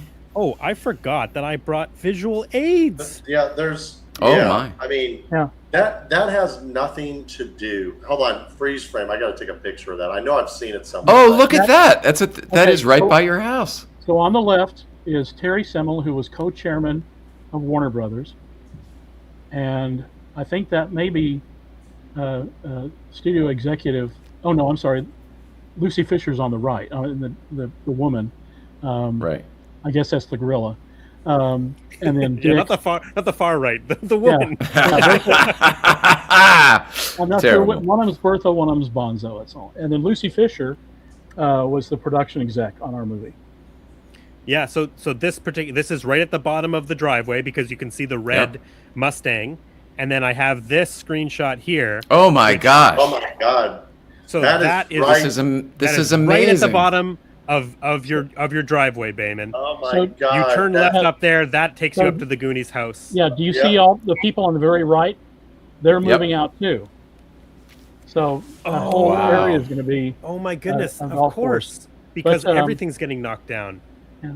So Bonzo and Bertha in Troy's red convertible, they miss the new convertible. It's the police car that hits the right. Yeah, convertible. That's right. And from the reverse angle, Dick had me dress in the policeman's outfit and get out to look at the damage, and then there was a different guy who was doing it from this angle. It's so funny. It's like, Mark, that makes me think of that attic scene where they kick, I think Chunk's foot kicks the picture frame and it falls over. And a lot of Goonies don't know this, but when you watch the arm reach to pick it up, it's like a 40-year-old man's arm. It's supposed to be but it was like, hey Mark, we need you to grab the picture frame real quick, And then that was definitely an insert. It's so funny how there's so many little things. And I think when I heard about that, they said it's because Jeff had the chicken pox. And Jeff had the chicken pox early on. I mean, when he did the Truffle Shuffle, he was just getting over the chicken pox, and he was afraid that Stephen and Dick would notice, but they didn't say anything. And we didn't shoot the attic until several months later. It was just that we only had a certain amount of time with the kids each day. Yeah. And so a lot of inserts were done, using the stunt doubles or hand doubles or whatever. But whoever chose the 40-year-old hairy I arm. could just see him go. Just have Mark just grab the picture frame or something. Just like. I would have gotten a credit in the cast then. Yeah. And then the other famous bit that was cut from the movies, we briefly mentioned it, but is the big octopus. And part of the reason it's so infamous is because at the end of the movie, when they're all on the beach, Data name drops the octopus when he's talking to the sheriff. Yeah, I was like, why? And with the news station, to the news. Why of all things through that entire treasure hunt? Of all things, does he pick the deleted scene? Well, I think it's a conversation starter. You know, a lot of people notice that. You know, I wish they would have left that scene in for one reason. What's and that? that is a line that Data says, which is he points at it and yells, "Giant sushi." And I would love for it to have been in that because of and that. the way the octopus is defeated, if people haven't, this deleted scene is widely available. I believe it's on some of the Blu-rays and DVDs that have come out, so you can watch this whole scene. But the way they defeat the octopus is Data puts his Walkman inside the octopus's mouth. Yes. Is it? Oh, isn't it Mouth's Walkman? Has anybody ever taken the Goonies movie and cropped in all of the deleted scenes? Well, here's the thing, Behman.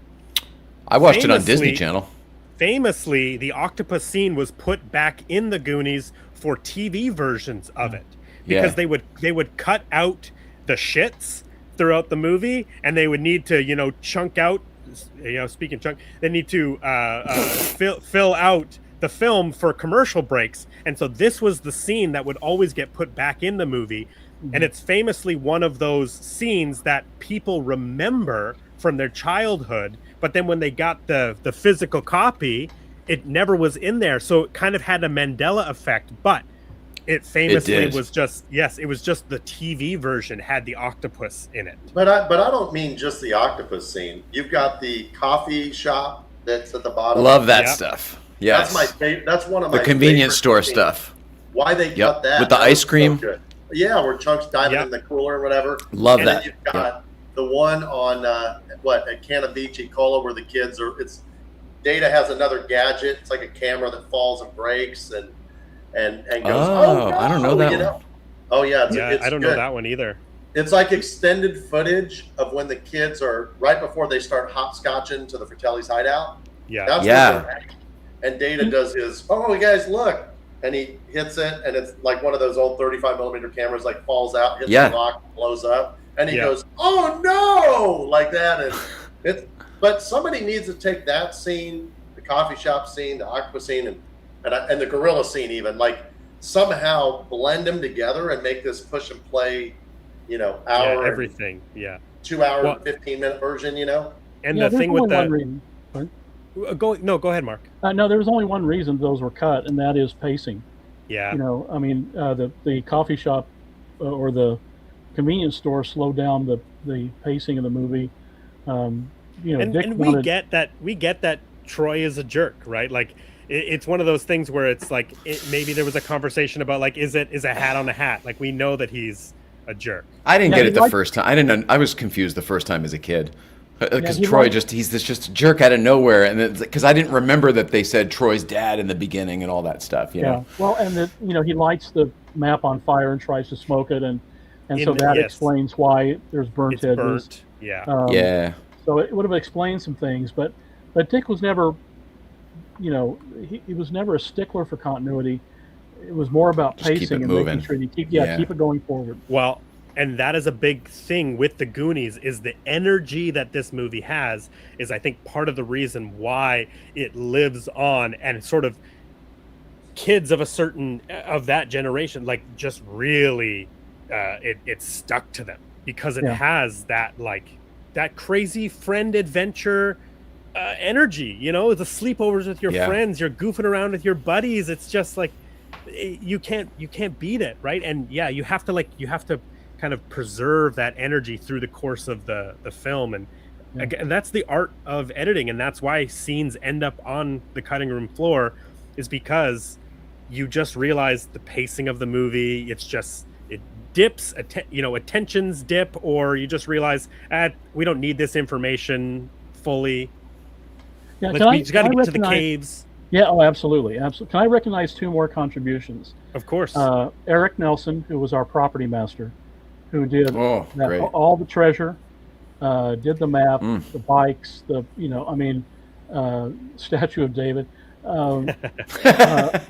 Eric was an amazing and gentle man. He was actually Irwin Allen's son-in-law, and was an actor originally, and was in Towering Inferno and the Poseidon Adventure. But he got into props and became a property master. Went on to do Color Purple and Buckaroo Banzai, and I mean, just a ton of things. Passed away in 2019. But Eric is responsible for the copper bones, all of those things, and it was just such a huge contribution. And the second is, of course, Dave Grusin, yes, the composer. And when you talk about pacing, the composer, yes, absolutely has such a responsibility to keep that pace going forward. Yes, that was all Eric. So look at that. When you get by the way, hey, just a little pre-hint for the 40-second coins, y'all. Excellent. You might want to bring your doubloon and your bones. Okay. Oh, that's right. That's right. That's right. Excellent. Hey, Brandon, Yes. Are you able to maybe, I know it's killing Jay right now. He hasn't seen that deleted scene on at Ecola by Cannon Beach. Yeah. Can you whip it up? Can you pull that out and play it? Is there a way to?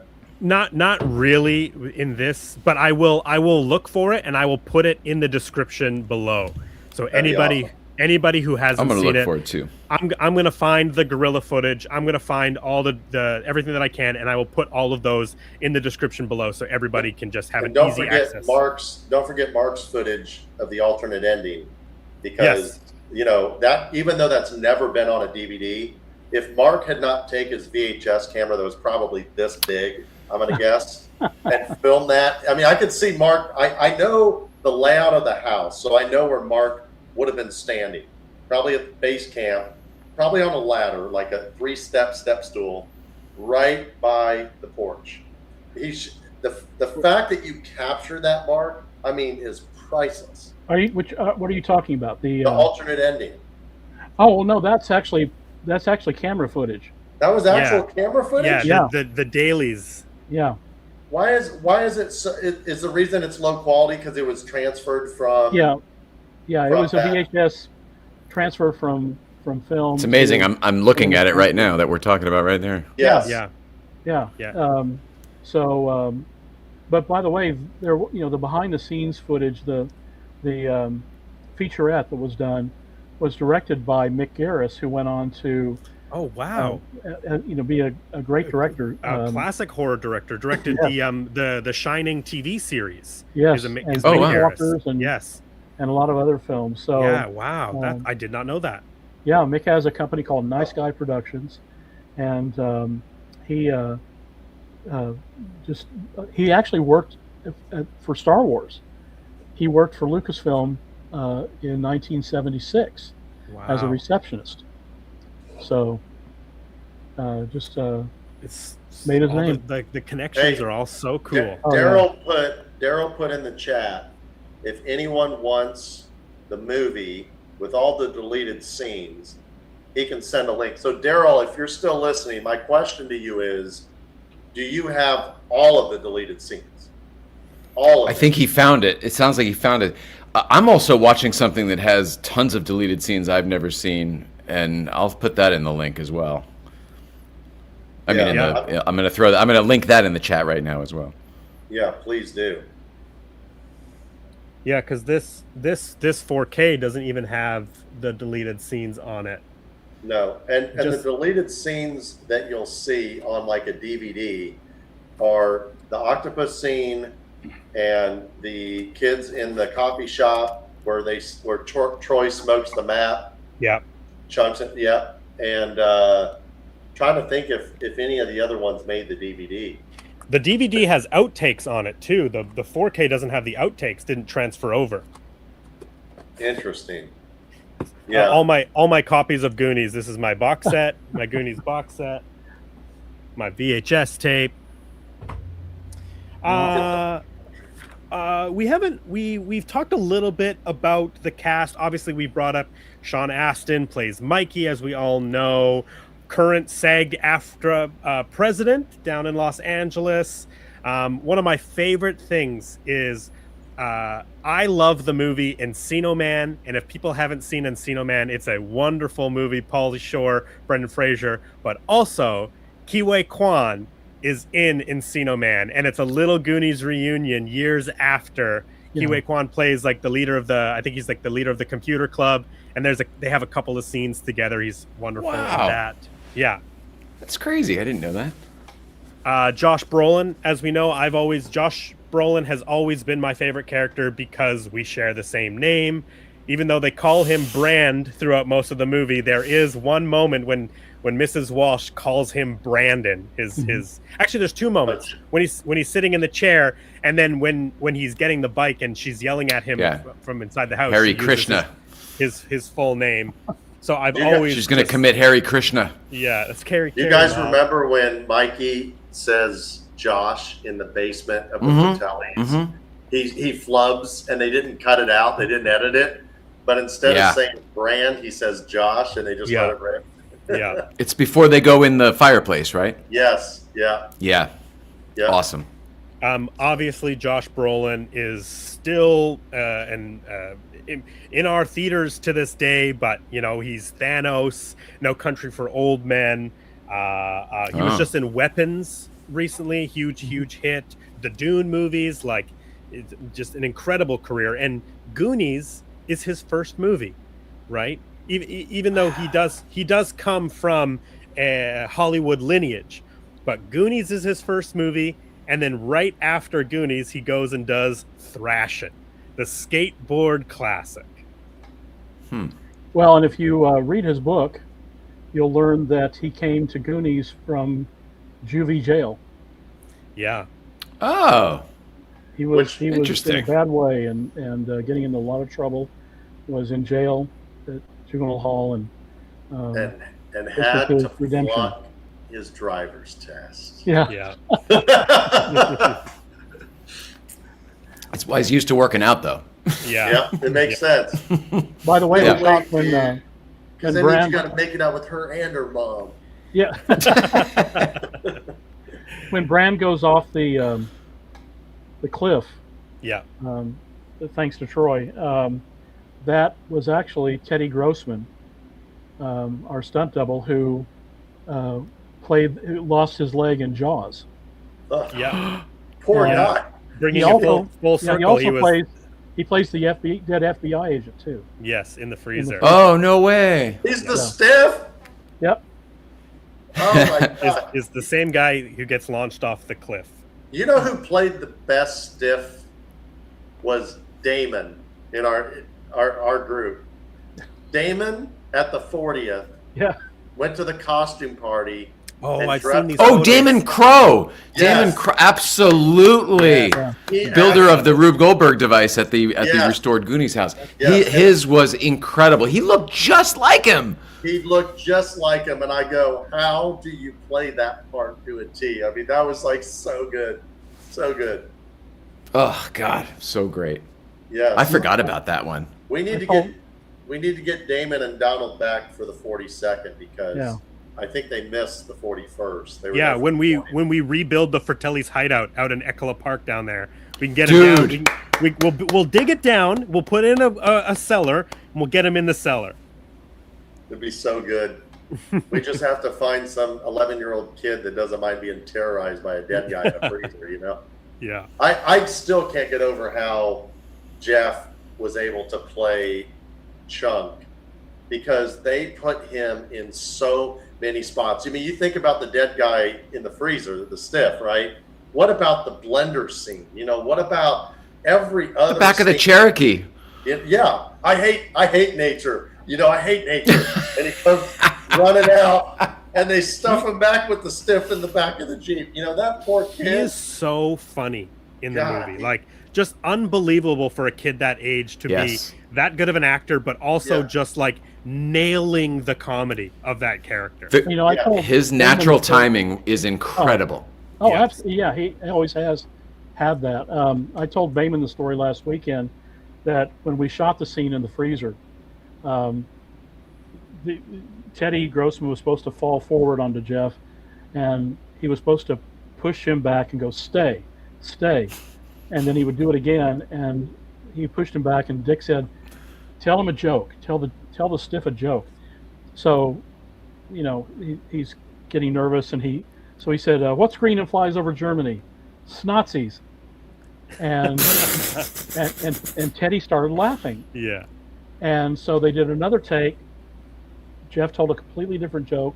Teddy started laughing. Finally, after the third or fourth take, Teddy said, "This kid's killing me.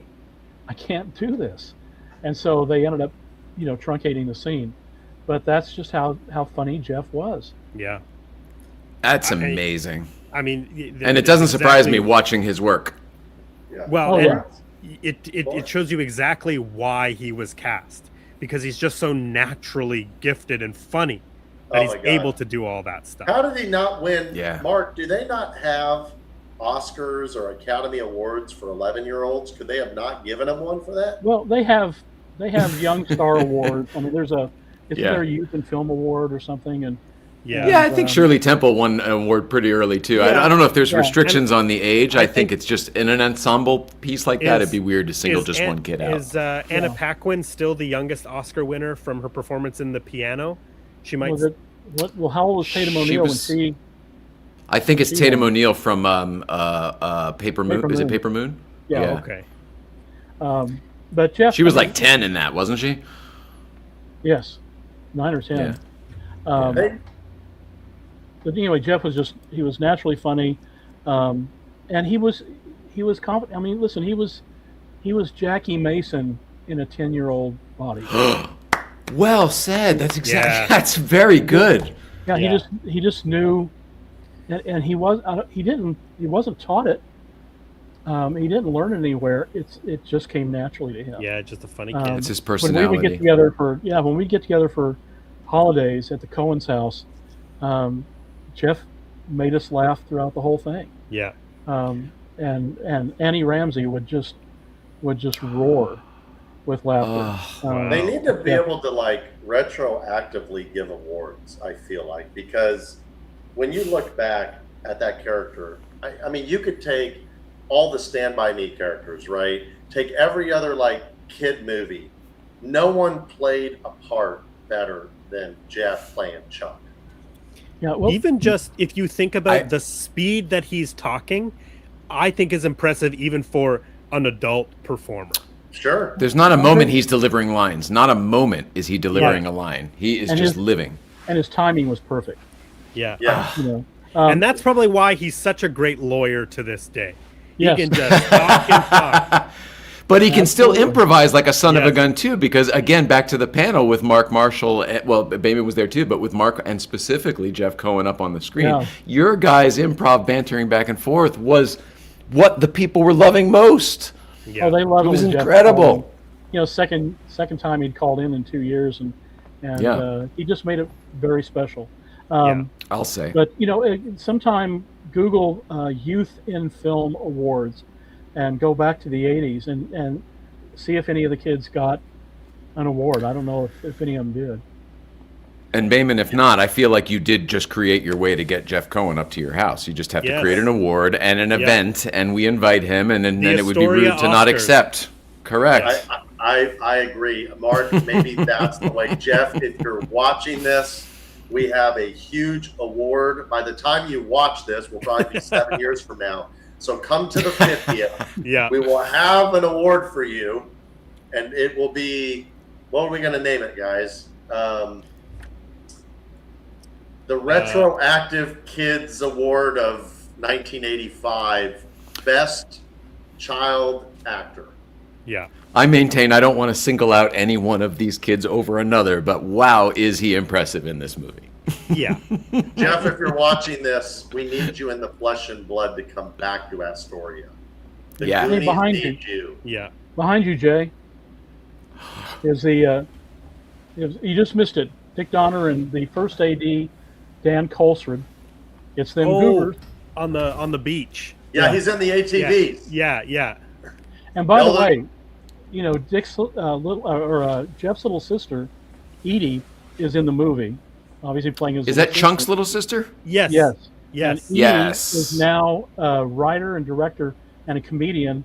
She just wrote a thing for Disney Channel, Disney Plus, called Camp Rock 3. Oh, that was shot out here in Vancouver. Yeah. So, and Edie is Edie what? Edie. She goes by Edie Faye, Eydie Faye, but her name's Edie Faye Mankowski. Yeah. Well, and famously, Jeff Cohen goes on, and he is now an entertainment lawyer. Yes. And as he was the story goes, he was our entertainment lawyer. Yeah. Oh, really? Oh, I think you told me that. Yes. Yeah. And famously, my wife knew him for years and years and years. He represents Kiwi Kwan and Michelle Yeoh. And Michelle Yeoh. Oh, wow. And Ryan Coogler. It's just incredible, because I remember watching the Oscars when Key wins for Everything Everywhere All at Once. Jeff was there. Like, it was just like it was the coolest thing to see these guys celebrating who have been friends because they shot a movie in 1984. Right. Well, if you look on the screen behind Jay, the guy on the right, Richard Donner, paid for Jeff's college. Wow. Made it possible for him to go to law school. That's incredible. And Jeff obviously we'll never forget that. But Jeff, that was Richard Donner. You know, Mark, that's another perfect reason for Jeff to come back is to tribute the Donner bench on the Goonies front porch. That's it. Now we give Dick Donner an award. Now you got him there. Now you're talking. Jeff, we just need Jeff to take off the attorney hat for like a weekend. That doesn't happen. Just be chunked for like 3 days. No. Mark, back me up. Well, I think professional first. Yeah, I think the chunk ship has sailed in that respect. I think, he's he is a partner in a major entertainment law firm now, and as such, he has to, be very judicious about when he brings out chunk. I mean, during his years at Berkeley, he ran for class president or student body president on the platform of Chunk for President, and he won in a landslide. So he uses it when he understands the power of chunk. Absolutely. We have to figure out the right thing to leverage, Behman, because I know this is going to happen. I know you don't back down. I know that this is going to happen. I do. I recognize that. We just need to figure out the right thing. This is what I'm thinking about. Do you guys remember the movie Armageddon?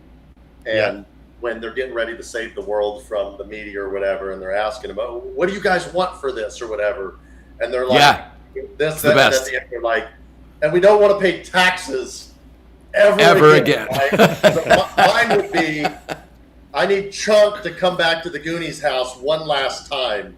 That's my Armageddon plea right there. That's my bucket list thing, is to just, he doesn't have to do the truffle shuffle. I got plenty of an exemption for Chunk. He's done enough truffle shuffle. That would be the one guy who gets the exemption. Yeah, that's fair. Yes. That's fair. Unless, Jeff, you want to do it again, we won't argue. Yeah, we won't say no.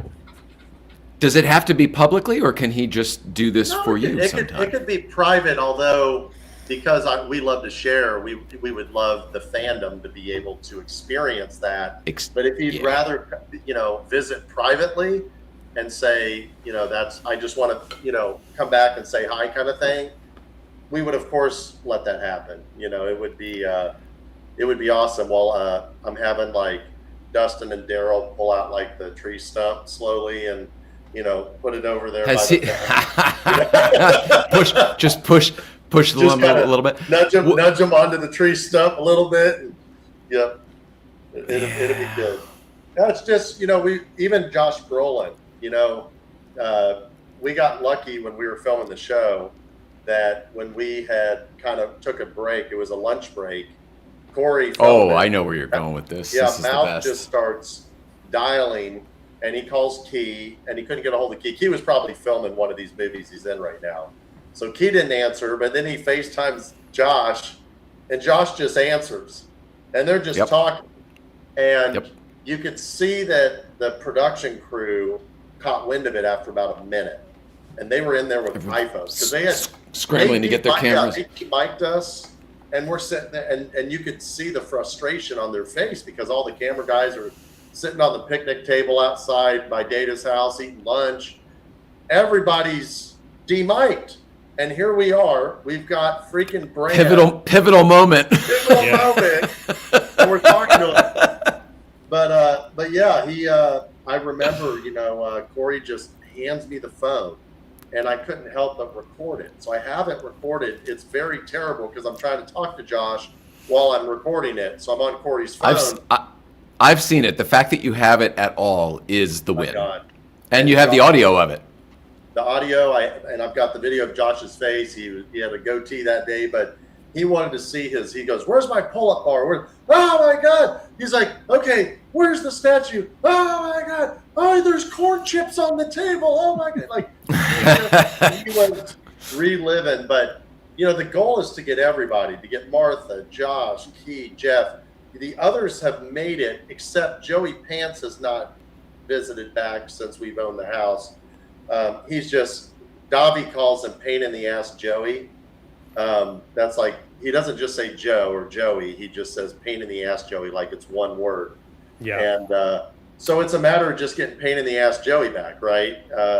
Who we all love. And I want to get both him and Davi together, because it's neat that Davi is showing up. I love that Davi showed up back-to-back years. But when you get two of them in the room together, they still authentically fight with each other, just like in the movie. Yeah. And, Yes. We just need a Mama Fratelli to kind of supervise and, play that part. I think it'd be really special to have them both here for an anniversary. Yeah. You reminded me of something, Behman. One of the big realizations that I had when I was walking through the space, I never realized that Mikey and Brand's room are connected. Like, Brand doesn't have his own door to his bedroom. He has to go through Mikey's room. Yeah. There is a door that separates Mikey's room. Yes, there's a door frame. But you have to walk through Mikey's room. You do have to walk through Mikey's room to get to Brand's and room. Is that how the house was always built that way? Yeah, I'm assuming, because I'll tell you, and this is maybe spoiling a little bit. I'll try not to go into too much detail, but we were trying to rely on the cast to give us their 40-year-old memories, right, of where the walls were and things like that. And both Sean and Corey literally couldn't figure out. They even asked Josh, because we walked up to Brand's room, and there's some Easter eggs in there, that JP Connolly put in there and stuff. But there are. And the only thing that made sense, you have to rewatch the movie when the Rosalita tour is happening. And when Mouth, Rosalita, and Mrs. Walsh are standing beneath the attic door, that gave a lot of information about where a wall would have gone, because we know where Mikey's room is in the house. And if you watch how Mouth kind of goes into he goes into Mikey's room, it would have only made sense that the wall was there, because when we bought the house, Sandy had opened that whole hallway up. I don't know if you guys had visited before renovation. No, only seen photos. Okay, well, that's one big rectangular hallway. And remember, she knocked out the staircase and she walled off the ceiling where the stairs ran upstairs, and created a different door when you go upstairs from the back staircase to get up to the second level. And then there was this big room. Well, we're sitting there and JP's like, how is that Mikey's bedroom when there's no wall? It's just like, we know he was over there, and the telescope was there, and the bed would have been there, but where's the walls? So they had to keep watching, freeze framing, and you can kind of see just a little corner of where a wall might be. And then when you watch, okay, Mouth goes in there, and I don't think he's supposed to go into Mikey's room. We know it's Mikey's room. It doesn't make any sense whatsoever, right? Why would he go into Mikey's room? He's just going into the next room. The next room, which story-wise. Correct, right. Story-wise. So moving the whole on. Loop of the tour doesn't make really sense, but yeah, but you guys know that. When you watch the Fratellis at the beginning break out, they're all over Astoria, right? And then they end up. They drive around the same block 3 different times in 3 different directions. Right. But then they end up at Cannon Beach, right? They do the 4x4 race. Yeah, 45 minutes away. Yeah. Then they cut to the scene where they pan the house, right? As they're getting ready. They're by your house, yeah. Right, but then you see the Fratelli's Jeep come up Duane Street, and then go up 38th Street. Yes, underneath. Drive that up the hill, overpass. That's the Fratelli's Jeep, and you're like, Yeah. Astoria, Cannon Beach, and right back. You know, Yeah. but again, you know, these are things. What do they call it? Movie magic. When you know you have the police chase happening on the dock that's just literally right down here, and it's a one-way dock. So it's like there would never be a police chase on that dock because it's like you go out, you just have to turn around and come back. Well, and clearly they were doing a bobbing for crabs event that day. Yeah. Right? Steph grabs it and like chucks this random fake crab. But that's what made those movies in the 80s so special, right? Was that level of movie magic. Yeah. Mark, your memory of the dock stuff, from my understanding, in trying to track down where that was done, a lot of those docks were decommissioned and then they don't exist anymore. Is that correct? Right, correct. In fact, we shot for Free Willy 2. We shot in a long warehouse over the water, and that's gone now too. So that was '94. Wow. So yeah, it's changed a lot. You know, at the shore. Yeah. Over the last 40 years. Yeah.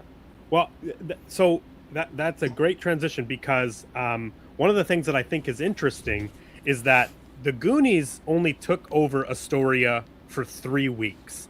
That's how long you were there in town in Astoria. But I believe the entire shooting of the movie was over the course of 5 months, because after that 3 weeks, you went back to Los Angeles to the Warner Brothers lot, where while you were shooting in Astoria, the Inferno, the pirate ship, was being built on stage 16. All the other sets, like the attic we had mentioned, the cave systems, the pipes, the piano, you know, all of the slide, all of these were all being built on the Warner Brothers lot concurrently while you were all shooting in Astoria.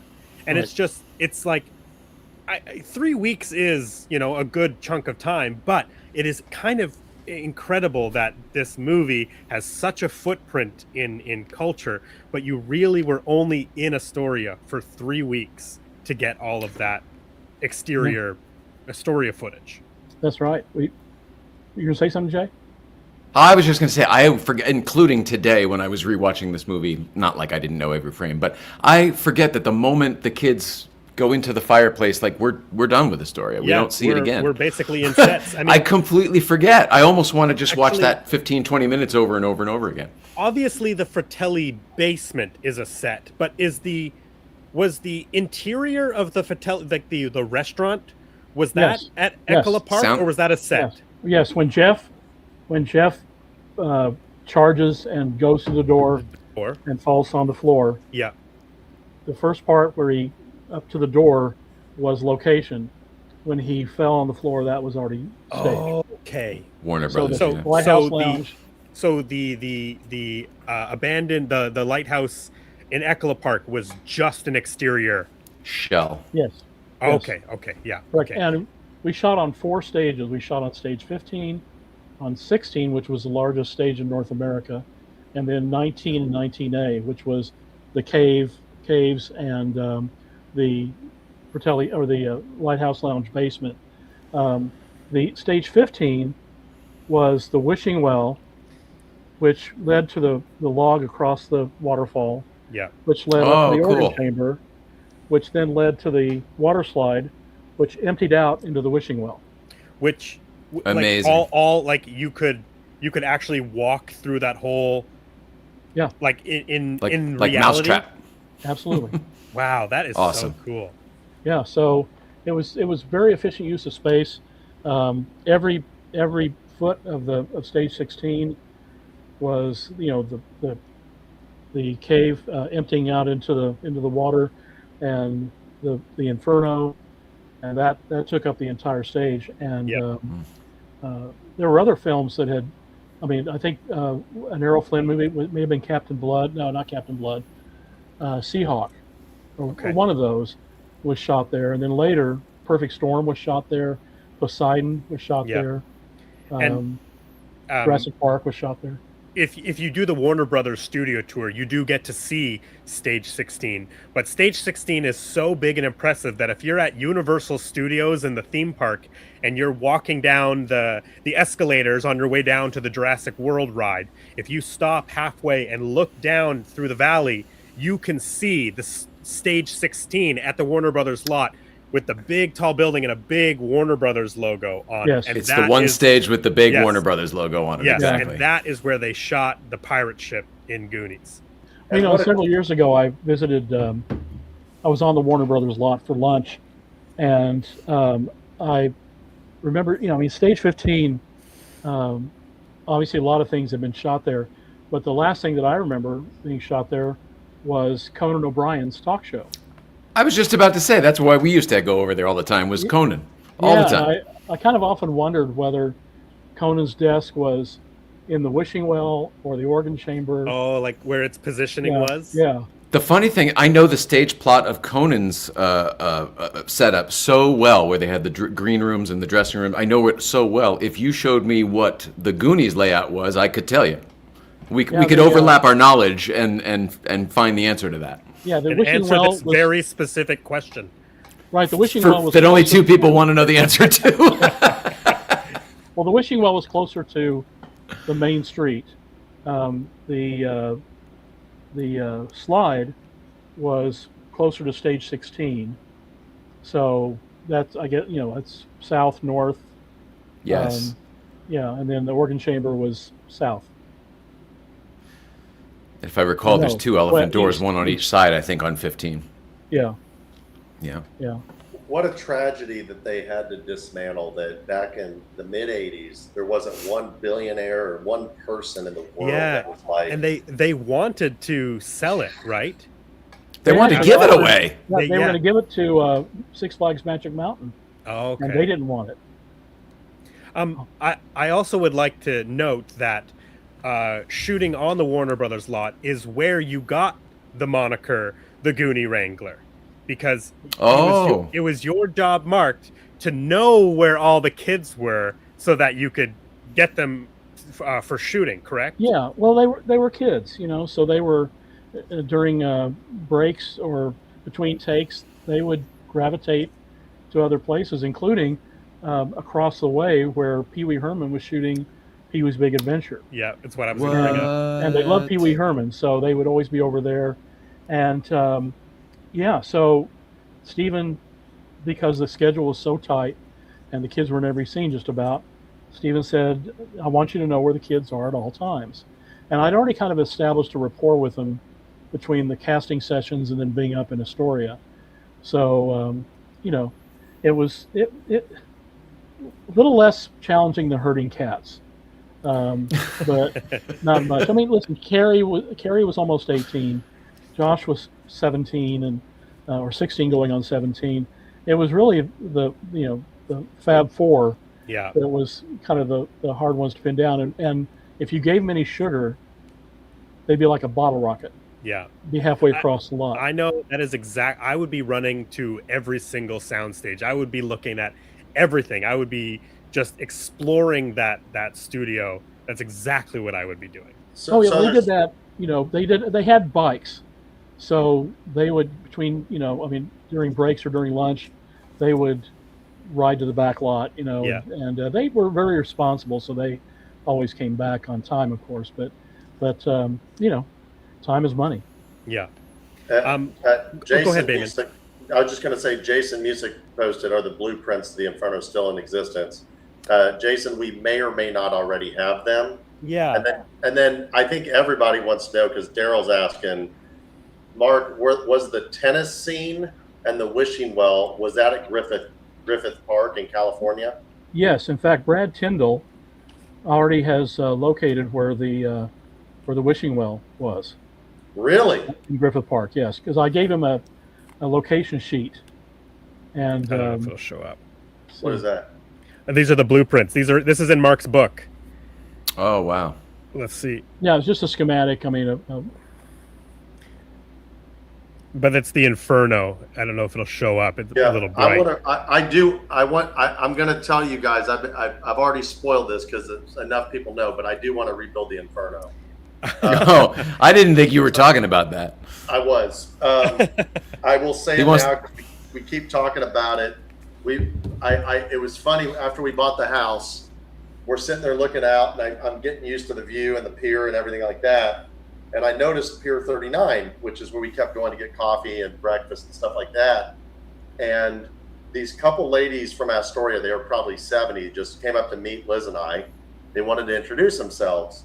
And they said, so what are your plans next? And I just blurted out, I'm going to build a pirate ship. This is like probably 3.5 years ago. And they go, well, where are you going to put it? I said, I'm just going to go talk to whoever owns that pier down there and just dock it, like right there. So when people roll into Astoria off Highway 30, to the right, boom, there's One-Eyed Willie's Inferno. You know? Holy Mary, Mother of God. Exactly. And I know whoever wants to deal with it can make a decent living off of just selling tours right there. Yeah. You know, if they want to maintain it, staff it, do whatever. But that ship belongs right there down by Pier 39. And that's kind of, you know, they always say, you know, you climb your first mountain, what's your next mountain? So we already renovated the Goonies house. Check. Yeah. Well done, JP Connolly and company and construction crew. Now what's next? Well, this one's a lot bigger. This one's a whole different animal, but I think it would be such a tourist attraction. Where can you go in the world and see like a famous pirate ship? Yeah. They're out there. You could probably go to like Croatia or France or something. There's probably one sitting somewhere, but you usually don't see big famous pirate ships. I think One-Eyed Willie's Inferno needs to be an Astoria. I do. That would be incredible. He'll make it happen too. Yeah, and then when you're finished with that project, you can start digging tunnels all underneath Astoria. Well, and so people can play with the pipes. People can find coins. Well, that's a great idea, but I don't see any reason why we don't go back to Ecola State Park and just ask the park people, like, this will just be a temporary structure, and rebuild that Fratelli's hideout there, because it's not hard to rebuild what you see on the outside, right? Yeah, I go the other route. I go, why don't we get the Park Service involved and then build a structure that serves them, permanent structure that is in the same shape and place and location. Your picnics in there. Yeah. So something right, whether it's either a pavilion or maybe it's some sort of a some sort of a support station for them down there. There's nothing but a cliff right behind it, so like a few people have gone back there to see what's there, and it's like if you've gone back there, it's like 10 feet in and then a straight drop down.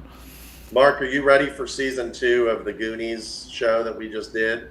Oh, I've been ready. Season 2's got to be the Inferno, right? Season 2's absolutely got to be the Inferno. Like, definitely. And you'll make it happen. And Mark, we got the blueprints in Mark's book.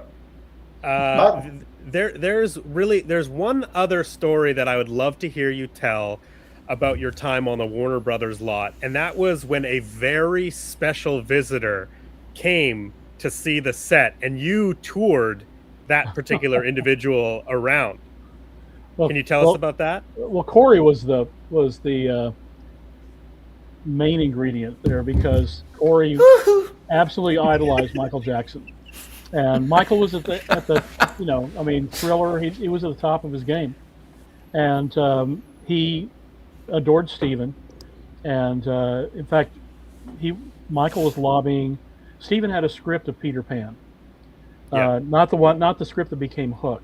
This was actually, it was going to be a musical, and and John Williams had already actually pre-recorded some music for it, and you can talk to Mike Matessino about that, because he produces all of John's albums. But anyway, so Michael indicated he wanted to come to the set. And Corey freaked out. And one day, Michael showed up. And he brought LaToya. And his bodyguard, Bill, who always had a pistol stuck in his waistband. And had a fisherman's hat. And Steven gave him the tour, of Stage 16, the pirate ship, got all the pictures with the kids and the Fratellis. And then Steven said, show Michael the other sets, Stage 15 and then the caves and stuff. So I led Michael and LaToya and Bill, as well as Rob Harris, who was our unit publicist, and we walked to all the sets, and I explained everything. And I didn't know that our unit photographer John Shannon had gotten pictures, but he took a couple of pictures, and so that was the day that Michael came. That was a really high key event. Whereas when Harrison Ford came to visit, it was just the opposite, very hush hush, and Steven showed him the organ chamber and all. But the pirate ship was really the main attraction in Hollywood for a long time. Well, it's a huge, elaborate set built inside of a sound stage where the floor had been taken out, so it's actually full of water. It's and it was practical. I mean, you look at it in the movie, and it's a fully practical set. I believe the only sort of replacement in the movie is maybe the ceiling. Right? Yes, the ceiling of the cave. Yes. Yes, because obviously their lighting, rigging, and all that stuff is up there. But other than that, but even that is mostly shadowed out. That's not. I don't think there's like a matte painting or anything. I think it's shadowed out, isn't it? I think there's one shot where there may be a matte painting, but it was kept pretty much out of frame. The rocks, the water, the boat, like it's all real. It's on the day that Randy Widener, who was Sloth's stunt double, did the cutting of the sail with Chunk on his back. Chunk on his back. The dummy. Steven and Dick invited some of the great old stuntmen. Dar Robinson, Yakima Canutt was still alive, and so they got to watch Randy do the stunt, which was actually done. I mean, he actually free fell down the he free fell? Well, not free fell. I mean, he was like, locked in. The knife was locked into a descender rig, and then it was lowered down. But he didn't have any wires. I mean, he was just hanging there. Really? And when the stunt was over, which was a one take deal, Steven and Dick gave the stuntmen plaques to thank them for their years of service. Wow. Which I thought was really a highlight. So cool. Yeah, these were some of the greatest stuntmen ever. Well, what I was going to ask were these particular stuntmen, would they have been doing like pirate movies? Swashbuckling. Well, no, I don't know if they did pirate movies. Yakima Canutt did the thing in Stagecoach that Indiana Jones did later, where he went with being horses. Dragged under the thing. Yeah. So I've definitely seen that. Yes. Yeah. That's a big deal. That. That's an incredible Dar Robinson was one of the inventors of the descender rig, and he's in a movie with Burt Reynolds. I can't remember the name of it. Hooper? No, it was Heat something, or I'll think of it. But he fell off a huge building a really tall building in Atlanta, and you could see him fall almost all the way to the ground. And that was a descender rig that was he was harnessed into, and let him down very quickly, and then slowed at the very end. Oh, I see. So that's what a descender rig is it's controlling the speed of the fall to slow you down and break your fall near the end of it. Yeah, I don't. And if it doesn't work, you're just falling. Yeah, you gotta have a lot of trust in that rig. And then you get and the guy running it on the other side. Yeah. So it was a really great day, but and that started Michael calling, or Corey calling Michael all the time and asking to come and visit him, and they became friends. Emily's asking, was Chunk actually on his back and not a stunt? No, it was actually a dummy. Yeah. So Daryl's right. He said it's a styrofoam double. Yeah, I mean, just like Martha, little doll. Yeah, it was Martha and Corey when they're going to walk the plank, or they're tied up back to back. Oh, that's my favorite. When he's penduluming over. Yeah, they were dummies too. Movie magic. Yeah, they couldn't have. Randy couldn't have done that stunt he was. I don't understand how they made Studio 16. Was it Studio 16 where the pirate ship was? We were talking about 16, yeah. Stage 16, yeah. Stage 16. How the hell did they make that watertight? How do you fill? There's already a tank. There's a tank in the bottom. It's already built into the building. and then they put a floor It's been used over in a top lot of of it movies. for I think they for actually regular dug it use. deeper.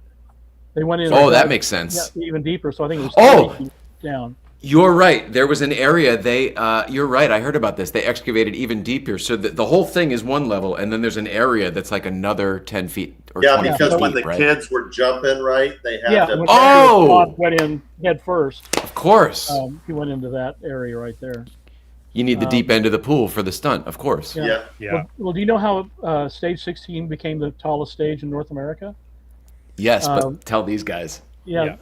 What was the movie? Elephants is the answer, isn't it? Elephants is how it happened. No. It was there was a movie and I can't, that William Randolph Hearst, Marion Davies was in, and Busby Berkeley, I think, was the director and wanted this shot that he couldn't get from the height that the stage ceiling. So Randolph Hearst paid to have the stage raised, and what they did was it's not the roof, no, the stage. The stage, yeah, the foundation. They did a series of logs, not logs, square timbers, and Railroad ties.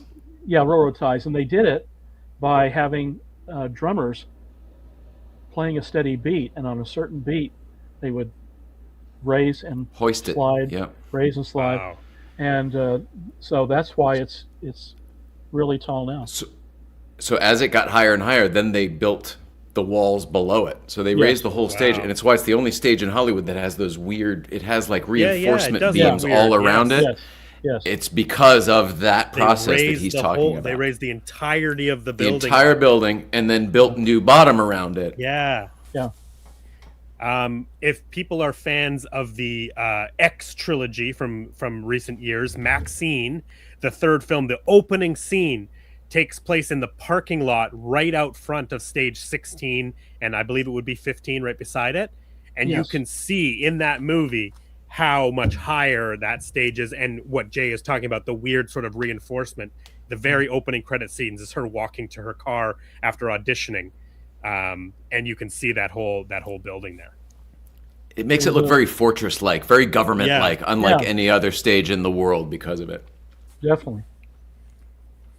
There's a couple other people I think we should shout out. We've talked a little bit about Carrie Green, who plays Andy. We've spoken about her because we've covered Summer Rental on this show already. The John Candy film came out in '85. We've also all spent time with her up at the 40th, and she is lovely. Yeah, you can't talk to her without falling in love with her. She's so lovely, such a sweetheart of a human being. Sorry, Brandon. I just want to give everybody their shout out. Martha Plimpton, who plays Steph. She's great too. Mosquito Coast the next year with Harrison Ford. And then Sloth. We've referenced Sloth a lot, but we should give our flowers to Twos, as his nickname was.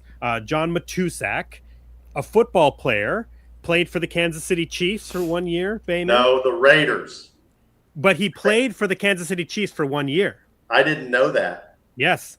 So I did not know that. 1973, John Matusak was the first draft pick, and he played for the Houston Oilers, then went to the Houston Texans. You're breaking his mind right now. And then played for the Kansas City Chiefs for 1 year, and then Washington Commanders, and then went to the LA Raiders, where he won 2 Super Bowls with the LA Raiders. I can't believe he played for the Chiefs. I am 100,000 times more a Sloth fan now. Yeah, than he played for my football team. You got to get a we're going to need to find a vintage jersey. Yeah, absolutely. You know, I made for the Super Bowl when we played the Raiders.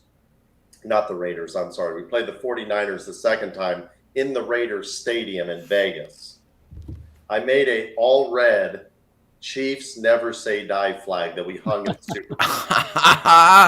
And we won that game. And I did not know Sloth played for the Chiefs for a season. That is like, wow. I always gave him credit for being a Raider, you know?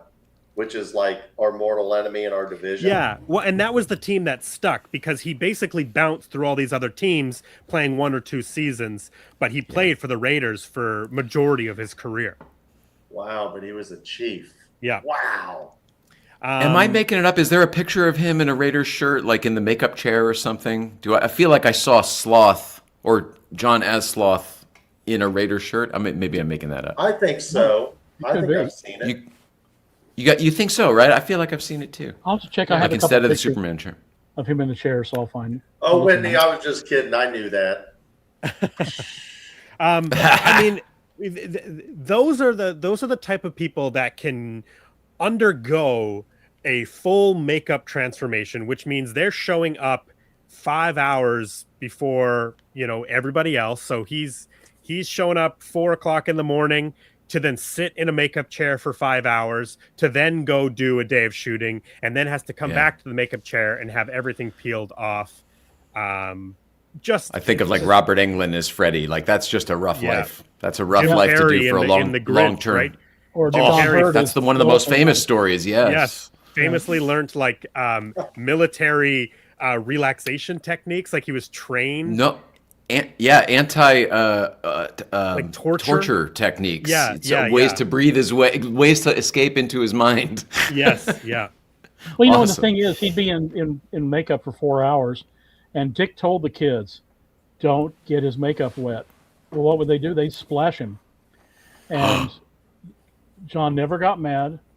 He was never less than good humored with the kids, and he couldn't eat because of the appliance in his mouth.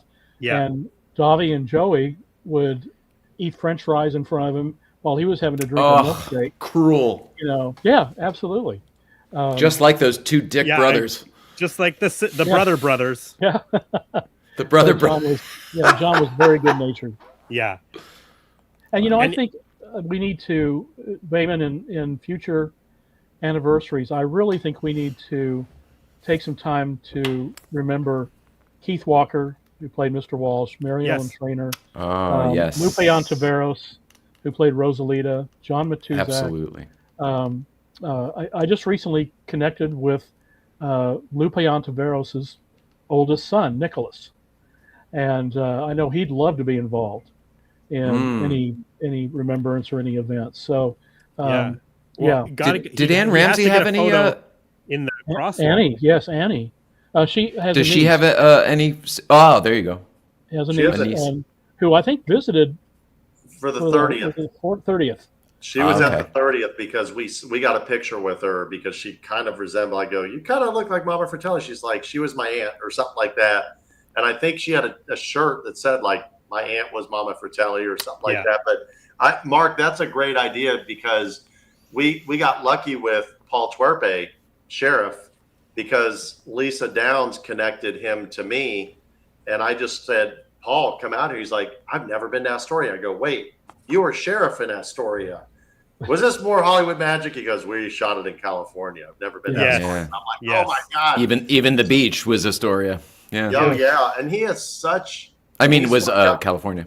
Yeah, he's got one of the most famous lines in all of Goonies. Like, sheriff is Holy Mary, Mother of God. I mean, that's how the movie, finishes. And then that infamous scene that we all just love. Lawrence, is that you? And he's, what's he cleaning? His fishing reel or something? He's oiling his fishing reel or something? Yeah. Just like when you used to pour water on those little fuzzy creatures. And oh, that's the best.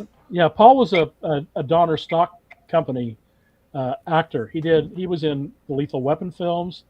He was in Scrooged. He was been in everything that Dick directed. Oh, Scrooged. He was awfully nice at the 40th. I know he was struggling with his own issues medically and health-wise, but he was such a gentleman. Such a gentleman. He's a good man.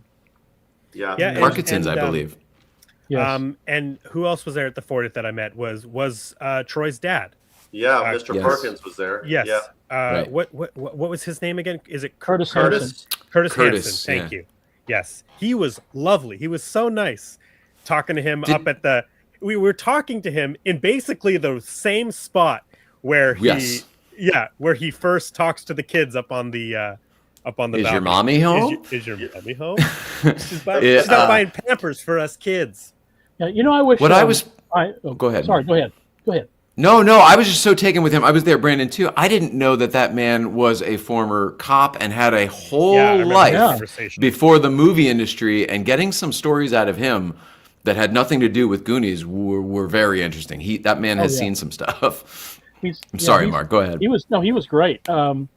But I wish we had IMDb back in the 80s, because the first AD on second unit for Steven was a guy named Newt Arnold.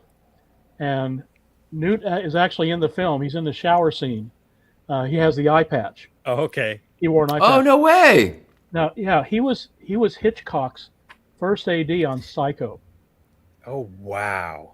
And I'll tell you, if I had known these things, who these people were, yeah, I would have been following around all day asking for stuff. Well, I mean, it comes across in your book, but Mark, you are a film nerd. Like, there's no the reason you got into the industry is because you were watching those types of films and going, I want to do something involved, be in that world. Yeah, you know, my brother and I have this ritual where, you know, I'll make dinner and then we'll sit and watch episodes from 2 different television series. So throughout the week we watch 14 different television series, and an actor will come on, and I'll say, "Oh, that's so and so. He did a film with Dick," or there's Joey Mazzello. He was in Radio Flyer when he was 6 years old, and I know it drives my brother crazy, but it's just that's what I do with my wife. Yeah, they're very patient with us.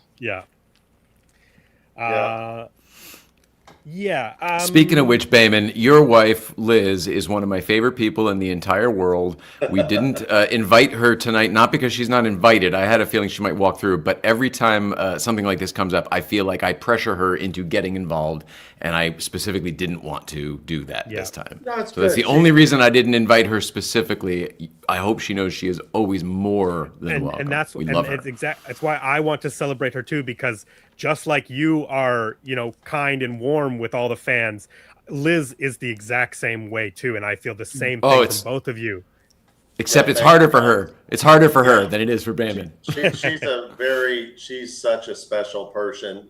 She literally is my support system. She never has liked the limelight, the camera. She doesn't do very much social media, so she probably has 1,000 friend requests that she's never even checked out. But I will say that after the show, she warmed up a little bit to it, you know, and I think the Goonies community has been so inviting and wanting to hear from her that, and they're giving her a chance, right? So she feels comfortable, you know, and it's been in small doses that she doesn't mind it. She's definitely not somebody that, you know, wants to always be put on the spot and have the camera on her or something like that. But she's a huge support system for me. Now, what's funny, ironically, her younger sister, Pippi, who's actually in our show as well, her real name is Katie, and if you guys IMDb her, you wouldn't believe how much stuff she's been in that y'all have seen. Wow. Her younger sister, her name is Katie, again, nickname Pippi. She was Lilith in Supernatural. You guys remember Supernatural? Yeah. Mark, didn't you work on Supernatural? No, but my friend Jim Michaels. Okay. It was brought Hang up on, in the book. my friend Jim Michaels. Your friend Jim Michaels? Yeah. I worked with Jim for 4 years on Everybody Hates Chris. I've known him for fucking 25 years. I've known him for 40 years now, 41 years. He worked on Back to the Future 2, doing video playback in the Future Square. Yeah, and wow, a producer and then an executive producer. Small world, amazing. Man. Oh my God! Supernatural was shot up in my area in Vancouver. Yes.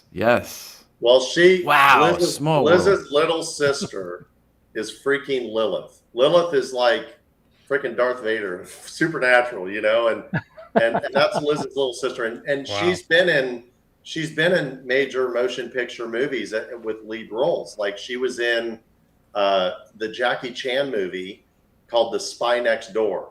Yep, classic. Oh, I remember that one. I think that's a Brian Levant film. Yeah, so director of Jingle All the Way. Liz's little sister was freaking the lead villain the Russian operative chick that had the henchmen, that had all the fight scenes with Jackie Chan. That was Liz's little sister. That's awesome. Awesome. Yeah, so I'll have to look that up. Yeah, and then her husband Lucas kind of helped us get our show going because we knew nothing about a TV show and how the process goes and things like that. And Lucas has been in a million things. Lucas was in, like, don't quote me on this, but like Star Trek, Deep Space Nine. He was in Grey's Anatomy. He was like in all this stuff that we've all seen. And so they're husband and wife. They're married. They're obviously dear friends and family. But it's ironic, you know, the family, her, you know, sister and brother-in-law is so into Hollywood. And Liz is just like, nope, not me. Don't want anything to do with the camera. Or don't put me on a stage, you know. Yeah. Well, Liz is the embodiment of behind every great man, there's a great woman. Yeah. Love you know who else said that? If Emily's still in the chat, Emily literally the first time she met us said the exact same thing. She was looking, it's like she already had known. She's like, where's she at? Where? I'm like, what? Who are you talking about? There she is. And she dropped Mark that exact same line you just said. Yeah. Literally. Think alike. Yeah, I definitely wouldn't be here without her support. I mean, there's just certain people that have your back through everything. And that woman's been with me through every up and down. And, you know, we were, like I said, we started out, you know, broke, living in an apartment, starting to have kids like everybody else, you know, maybe $500 or $700 in our checking account if we're lucky, you know, kind of that. And then just decided, I'm like, I'll lead you, follow, like, help me out. I got this. I got some ideas. And, you know, it's amazing when you channel trauma in a positive way, what you're capable of, you know, and that's a real thing, you know. That's the Goonies, Behman. Preach, Behman. I need to hear it. They are Preach. channeling trauma. They're all about to be split up. They're all about to be kicked out of their homes. And they band together and they find the rich stuff. That's why I try to tell everybody, like, everybody has their own story and they've been through the muddy swamps and everything, you know. I've got my story and it's not a pretty one. But the key to life is what this movie taught us is those kids, no matter what was getting ready to fall on top of their heads or where they were falling into or whatever they went through, they never stopped. And my dad always told me something it always stuck with me. He always said, the person that finds the gold is the one that just digs an extra inch. And that's such a true statement, right? How many people in life have dug for years and they're like, I give up, I'm done, never again, I'm not trying this again. And then one guy goes through that tunnel and he gets his pickaxe and he goes, chip, chip, chip. Hey guys, look, there's gold. You know, so you're always like 1 inch away from striking gold. And that's always stuck with me. Yeah. So when I've gone to the deepest pits of hell that we all have experienced in life, that's what I think about is I'm 1 inch away. And you guys, that was the story of us getting the house. That was the story. The show, you guys, 1,000 things. I told Mark this last weekend when we were hanging out.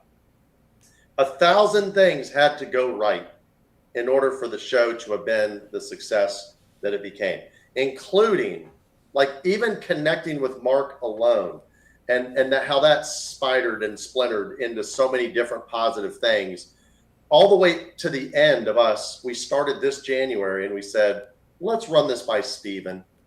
Let's make sure Steven's okay with it. We just want to get his blessing. Guys, we waited over 6 months. He's doing Disclosure Day. Yeah, he's busy. All the Goonies are pinging me. Hey, when's the show going to air? You know, some people that went to the VIP party, they got pictures in the house that they can't get until the show airs. Right. Sorry. The production company's not going to release it until the show airs. And I'm sitting here saying, I'm getting so much pressure from everybody. And it's like, well, you don't rush Steven freaking Spielberg. You leave him alone and let him come to him, you know. So Mark can comment more on that. But we got lucky that, you know, when stuff's meant to be, and when you wake up every day and you just try your best, it's going to happen. It just does. Yeah. Behman, your next 50 years is going to blow your last 50 out of the water. Shit, 50. Yeah. They better start getting ahead of the stem cell research and stuff like that because Mark, that's a lot. And if I'm living 50, you better stick around. So that's going to put you at about. You're going to be what? Don't go there. Don't go there. Yeah. And honestly, people like this is why Behman is inspiring, because he does have this philosophy, and he's living it, right? He's doing. Oh yeah. He's putting it into practice. He applies it every day. Every day. There's. I'll tell you guys a secret. I hate to do this and take up more of this YouTube time, but this is the best stuff, man. Okay, so this is a thing that I use, and for whoever's listening, like, take a piece of paper and make 10 rows across and 10 rows down and number it. So 1 through 100. And if you're going to try anything new, so for me in this particular case, it was the entire coordination and production of a TV show series with the original cast. Like, think about The Ask, right? How monumental. I just assumed Sean Astin would be a part of it. And, I'd find Carrie Green, even though she was impossible to find, all this stuff. So every time you screw up, you X out one of the spots on this 100, number grid. Eventually, there'll only be a few numbers left. You failed so many times. You're like, okay, that didn't work. And you narrow it down to 10, 9, 8, 7, 6. Eventually, it works. Yeah. And everybody says, oh, you got lucky. No, I tried 99. Exactly. And that's the story of, like, people don't understand when you see the 5 cast members that were part of this show. Liz and I chased them down at Comic-Cons and all these different shows. We tried getting a hold of their agents. Oh, that didn't work. We tried to get a hold of a publicist. Oh, that didn't work, right? And you X out all the different things that aren't working. And eventually, of course, we're going to meet Sean. Yeah. Because we tried 12 other things that didn't work. Yeah. And then so there's always an opening. There's always a way. And anytime I've opened up a business, before I got into it, I was like, well, somebody's making money doing this. When I got into the gold business, I didn't know anything about coins and gold and silver and diamonds and all this. But I said, well, there's all these people that are doing it. And so that's life, right? It's just like, if somebody's making it happen, well, why can't I if I'm willing to work hard? And as long as you work harder than the next guy, you're going to win. Yeah. So what you're telling me is you've always been into the rich stuff. I've always been into the rich stuff. But what I'm really telling you is that, so you're saying there's a chance, right? Yes. That's what I heard. Yeah. More like 1 in a million, right? So exactly. And that falls the right. The wisdom of Lloyd Christmas. Lloyd Christmas. I mean, you guys, that's the whole thing about the Goonies. Never say die, never give up. It doesn't matter. You can say whatever you want. You guys, the only reason people accomplish stuff is because they set a target in the distance and they go after that specific target. And if you don't have a target, and look at how crazy looking back my ask was. We're going to renovate the house just like it was in the movie, and we're going to get the original cast, and we're going to do this. May as well have, like, a million things happen in Israel and Hamas, like, or whatever, call peace and all this stuff. Like, we're just throwing out all these Hail Marys, into this. And, it turns out when you're trying to do something good and you're really going after it and you never give up, boom, we made it happen. And Mark still knows some of my additional asks. There's a couple things Mark knows secretly that I'm still working on. And eventually, because we want to keep trying, eventually I think they'll happen if it's meant to be, Well, don't forget your other quote. It's our time. It is. It truly is. And I keep ripping that quote over and over. And when I say our, this is for every single Goonie across the entire world. Like Mark says, it always chokes him up because I've seen it on video multiple times. But there's Goonies in every city, in every town. There really is. And when I say it's our time, the guy that's in Detroit or the guy that's in some small town or whatever, that's suffering, that barely can make ends meet, that's got pressure, the pressure of having a family and having a mortgage and having everything, do not give up. People are depending on you being here on Earth, you surviving, you got mouths to feed, you got people to set examples for. We don't realize how many people we're connected to until somebody passes, you know, and that's it. It's funny. I see something in the chat, the 10 times 10 Goonies reference. That's funny. So many things happen subconsciously. The whole 100 thing grid maybe came from Goonies, but yeah, you can never underestimate how much of an impact you've had on other people's lives until you're gone. And I've lost super, super close, dear people to me in my life. And I think we all have, or we all will, unfortunately. Yeah. And when you think back to how impactful those people were in your life, you know, you have a duty and a responsibility. And I tell people the greatest gift you can give to your friends and your family is to take the best care of yourself as you can. So put down the bottle. Wow. Put down the bottle if it's making you sick. If you're addicted to a painkiller, put it down. You got people that love you, that want you here as long as possible, healthy. Put your poisons down. Give your family a gift. That's how you thank your friends and family. Yeah, wonderful. And I would recommend too that when fans are down or you know they can't see a way out, play back Key's Oscar acceptance speech. That was so beautiful. It was wonderful. Never give up on your dream. He said he almost gave up on his. Yes. I mean, there was a period where he wasn't really in front of the camera, right? Because he felt like there was nothing for him. Yeah. Yeah. I mean, Key, back in 2017, Key called me and wanted to form a production company that would take American know-how and story sense and make movies in China. Yeah. And, you know, Key was very well known over there. And it didn't work out ultimately. But if we had gone through with it, he would not have gotten Everything Everywhere. He wouldn't have been available. Wow. And now look, he's back to his true passion, which is acting. Yep. So that's crazy. Leading never movies, give up on your he's dream. Animated character voices now. It's an incredible career. So go back to what I told you about, you know, digging the tunnel and being 1 inch away. Imagine if Key had given up and said, I'm done with acting. I'm never going to do it again. Could you imagine what he missed out on his whole life? You know, like that's where we're at. You know, you're always just a couple millimeters, a few centimeters away from striking it rich, striking the goal. Yeah.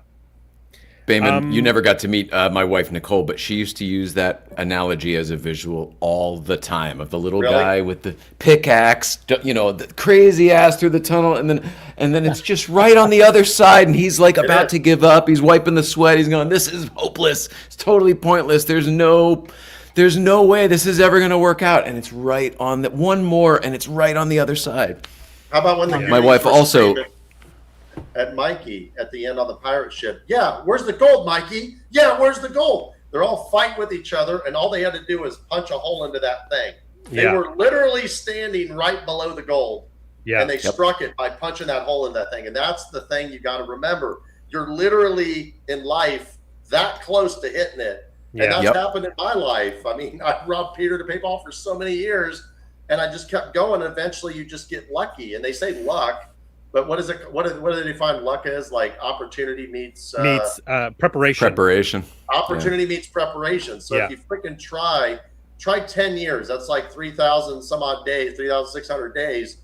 If you try 3,650 freaking times, you're gonna win once, or twice. You know. Yeah. And you're gonna get pretty good at whatever you're doing. Yeah. For me, it's opportunity meets preparation H. Is that Mark's version? I love it. My wife also used to say there are no overnight successes because she would work with talent at all varieties of success, from the absolute highest to they're just about to break. And people see somebody who just gets on. Oh, thank you, Mark. You too would have talked all night long. The stories and just the energy. But she would, somebody gets a movie or a show or whatever, and then all of a sudden the world knows about them. But there's a 10 to 15 year grind that went on before that. Yeah, the bit part. All of that work, all of that, like you said, all of Behman's 99 first boxes before the 100th was the one that actually went. Yeah, yeah. That's what it is. is there anything that we haven't really talked about based on the film? There's one thing. Yeah, please go ahead, Mark. One thing I'd like to clear up once and for all. Please because do. This just happened, I think, last week or a week before. Keenan Wynn did not play Chester Copperpot. In the photo? In the photo. Okay. Chester Copperpot was Bob Scaife, who was our construction foreman. Just had the right face. He had the right face. Dick recognized it. And this is the newspaper article, right? Yes. Yeah, Chester Copperpot. But the rumor going around, it's even on Google, that Keenan Wynn played Chester Copperpot. It's not true. So I'd like to put that to rest and get Google to change their. Look at us. I'm going to take that clip and I'm going to put this clip out there so that it has an actual, it'll be existing on the internet because we'll clear that up. Thank you. I was there. Yeah. So AI does say indeed that Keenan Wynn is widely believed to have played Chester Copperpot in the Goonies. So yes, we need to correct this. Okay. Well, we just did. Thank you, Mark. Thank you. Blockbuster, you're exclusive. Thank you. All right. So, Goonies is released June 7th, 1985. I forgot to mention a budget of $19 million. It's released in 1,700 theaters. It opens up number 2, just behind Rambo: First Blood Part 2, which has been in theaters for 3 weeks. So June 7th, number 1 at the box office, Rambo: First Blood Part 2. Number 2, Goonies. Number 3, Fletch, 2 weeks into its run. Number 4, the John Travolta, Jamie Lee Curtis film Perfect is also new this week. And then number 5, the very first film we ever covered on this series, Brewster's Millions, in theaters for 3 weeks. I do love that one. Goonies goes on to play for 13 weeks in the theaters, makes $61.3 million. Ends up being number 9 of the top grossing films of 1985. And 3 of the top grossing films of 1985 all have Steven Spielberg involvement. We've got obviously Back to the Future, which is the number 1 film. The Color Purple, which was Steven's film that also came out in 1985, which we will eventually cover on the show. Well, can I make a point about that? Sure, go ahead. It opened on Steven's birthday, December 18th, but only in a few theaters. It didn't open wide until February of 1986. For Academy Award consideration, I believe, right? Yes. And then the third one, obviously, the Goonies. Now, the other thing that I think is really interesting is there is only 4 films from 1985 that have been selected by the Library of Congress to be preserved for all time. Wow. That is Back to the Future, The Breakfast Club, The Goonies, and Behman and Mark, do you have any idea what the 4th film of 1985 that has been selected by the Library of Congress? I'm going to guess. Can it be part of a trilogy? Well, yes, it can. It just has to be a film released in 1985. I mean, if Back to the Future is indeed part of a trilogy. Yes, yes. So there's 4 of them. I've named Back to the Future, Breakfast Club, and Goonies. There's one more film from 1985. I didn't know if it meant. Okay, so I guess it's right because I'm going to go with Mark. Do you want to guess first? No, I can't think of one. Okay, I'm going to feel like an idiot. I'm going to feel like an idiot too. I can't think of anything else significant other than maybe Pee-wee, but I've brought it up on this show a few times over the past. It is Madonna's Desperately Seeking Susan. Oh, that's right. I just bought that the other day because I know we're going to have to do it on the show. Yes, it was $4.99. It's just one of those things that when you look at the Library of Congress, the fact that 1985, they only selected 4 films, whereas for 1984, there's 15 films selected, and 1986 has 9 films. But of the 4 films of 1985, we've got Back to the Future, The Goonies, The Breakfast Club, and Desperately Seeking Susan. Never would have guessed that.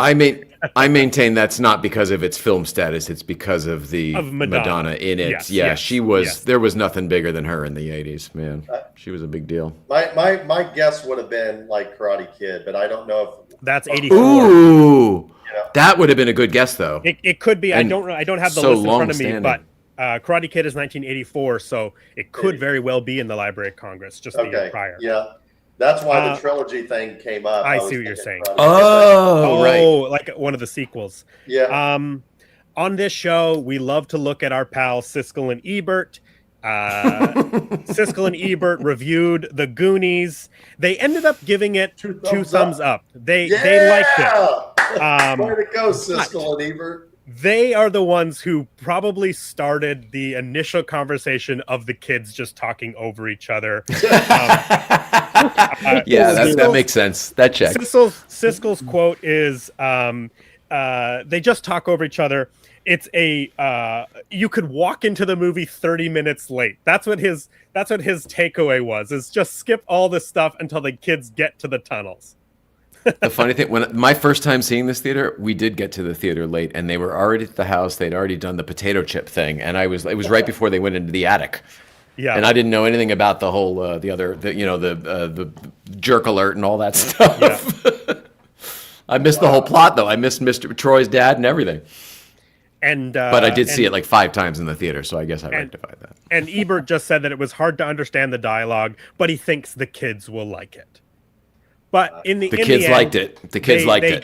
They gave it their 2 thumbs up, and we all know that the legacy that the Goonies has. Now, one of the other things we do on this show is we rate these movies out of 5 stars. And I kind of have a feeling where we're all going to be, but Jay Ryan, would you like to review The Goonies? We have to do the exercise, right? Yes, we have to do the exercise for the catalog. I'll keep it very, very brief. Obviously, this is a mega one for me. This is one of the biggest movies of my life, let alone the year. So it's 5 stars. I recognize that it's not perfect. There are things. I don't care. I love it. It hit me at the right time as a kid, and I still love it as an adult. 5 stars. Yeah. Behman or Mark, would either of you like to go next? Well, can Mark and I do the Siskel and Ebert and first give it 2 thumbs up? Can you give it a thumbs up? Yeah. So Behman and Mark give it a 2 thumbs up, and then Mark, you go first. Well, obviously a 5, but maybe I'm too close to it. But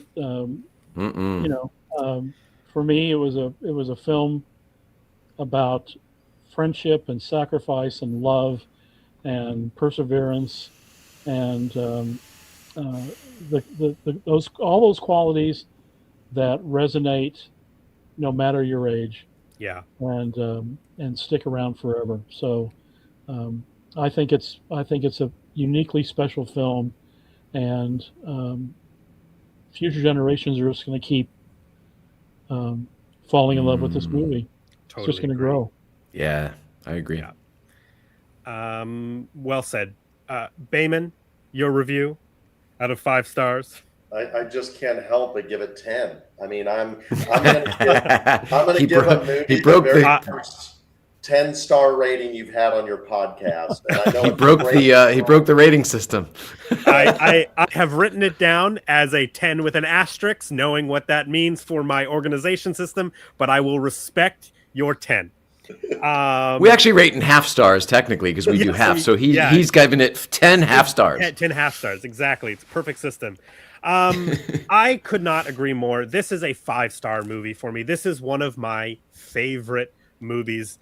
It really is such a special film. And when you discover this adventure with your friend, it's just like nothing beats it. I understand the criticism, and I understand why people kind of step back listening to the kids yell over each other, and it's not perfect, but the experience that this movie has, the community, the fun that this movie has, like, it is top shelf Entertainment. And it's a 5-star movie, 5 stars and a heart for me, straight across the board. Amen. Absolutely. This is our first. Full. I mean, I don't even know if you and I have ever agreed on 2 5-star. Maybe not 2 5-star. Like I don't think so. We've probably been close with a 5 and a 4, maybe. Yeah, but never 5 and 5, let alone 5 5 5 5. Well, Wow. and that's why I said at the very beginning of the show, this is one of our big ones. There is 3 big movies that we didn't really know how we were going to cover. It is Back to the Future, Pee-wee's Big Adventure, and The Goonies. Those are, I don't want to speak for you, Jay, but those are definitely like my 3 favorite movies of 1985 by far, right? Like, it's like the RST LNE of movies. That's a Wheel of Fortune reference. Yeah. It's like these are the givens, yes, and then you can have your opinions after that. Yes, yeah. Right. What would your 3 runners-up be? After that, Yeah. well, we've covered one of my favorite movies of 1985 is Clue. I absolutely love that movie. Solid. The cast in that movie is incredible. What else is that? My problem is my recall. I can never get to them. I start thinking. I go, well, Ghostbusters, of course. That's 84. Well, we haven't covered. Oh, Cocoon. I love Cocoon. Cocoon is one of mine. We haven't covered for sure. Young Sherlock Holmes yet, Mark. But I'm very excited to revisit that movie and talk about its involvement with the the computer animation side of it. There's a lot of really fascinating history connected to Young Sherlock Holmes. Agreed. Daryl. I like Daryl. I like Daryl a lot, actually. Yeah, you did like Daryl a lot. So the very last thing that we do here, I liked Daryl. I enjoyed Daryl. I know, but you just treated me like Simple J. That was adorable. I know you did like Daryl a lot. I know you did. Yes. You want a soda? You want to talk about it later? It was directed by my Free Willy director. Yes, that's Simon right. Windsor. Yes. Amazing. So the very last thing that we have to do around here is we've all given our 5-star ratings. But one of my favorite apps is Letterboxd. If people don't know what Letterboxd is, it is a social media light app where you can log your movies and you can rate them, and people write personal reviews. And I love going through the reviews on Letterboxd. So here are some of the reviews from Letterboxd users that I pulled for The Goonies.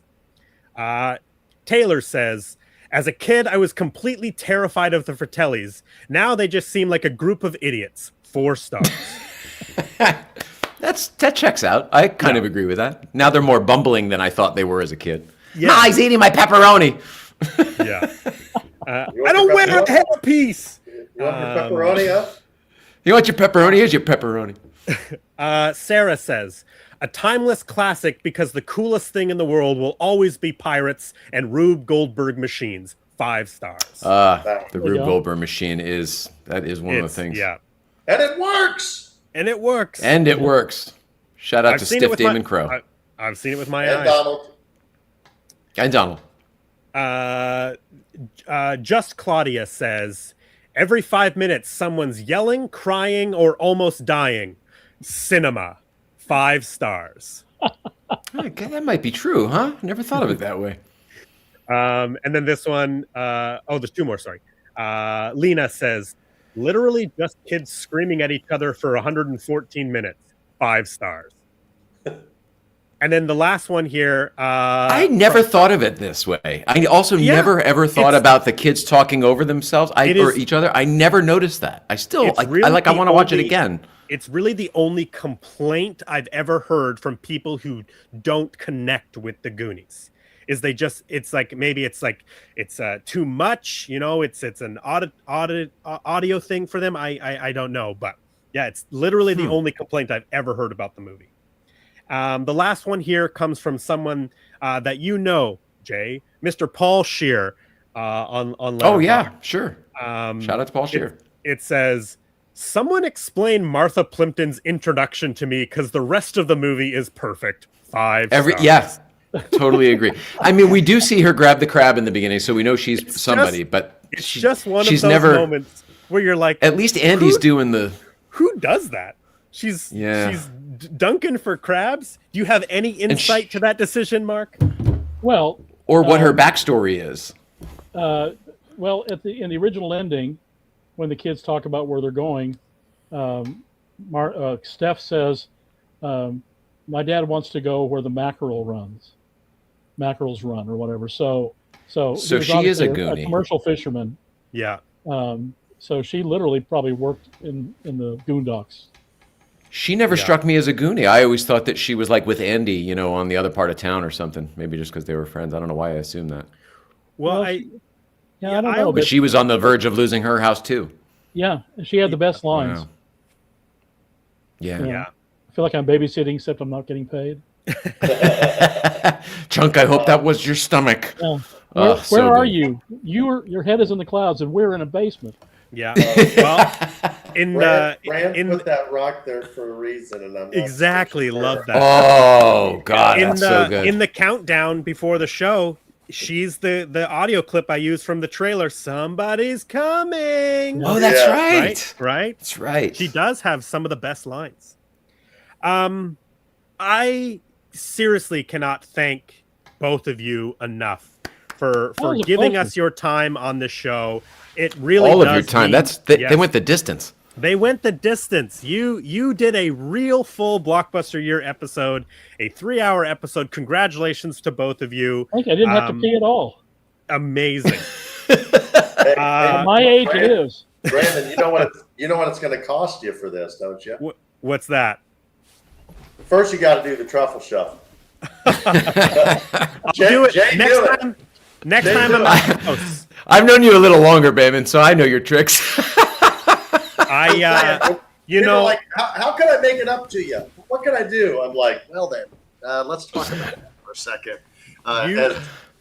You should go back and check the tapes because it is Justin, Adam, and I for Corey. He did it on the show. Doing the truffle shuffle, and I went full tilt boogie on that one. There was no way I was not showing my belly for Mr. Corey, was this Mr. on Mouth. the production? Yeah, I was on the other side. It was the four of us doing that together.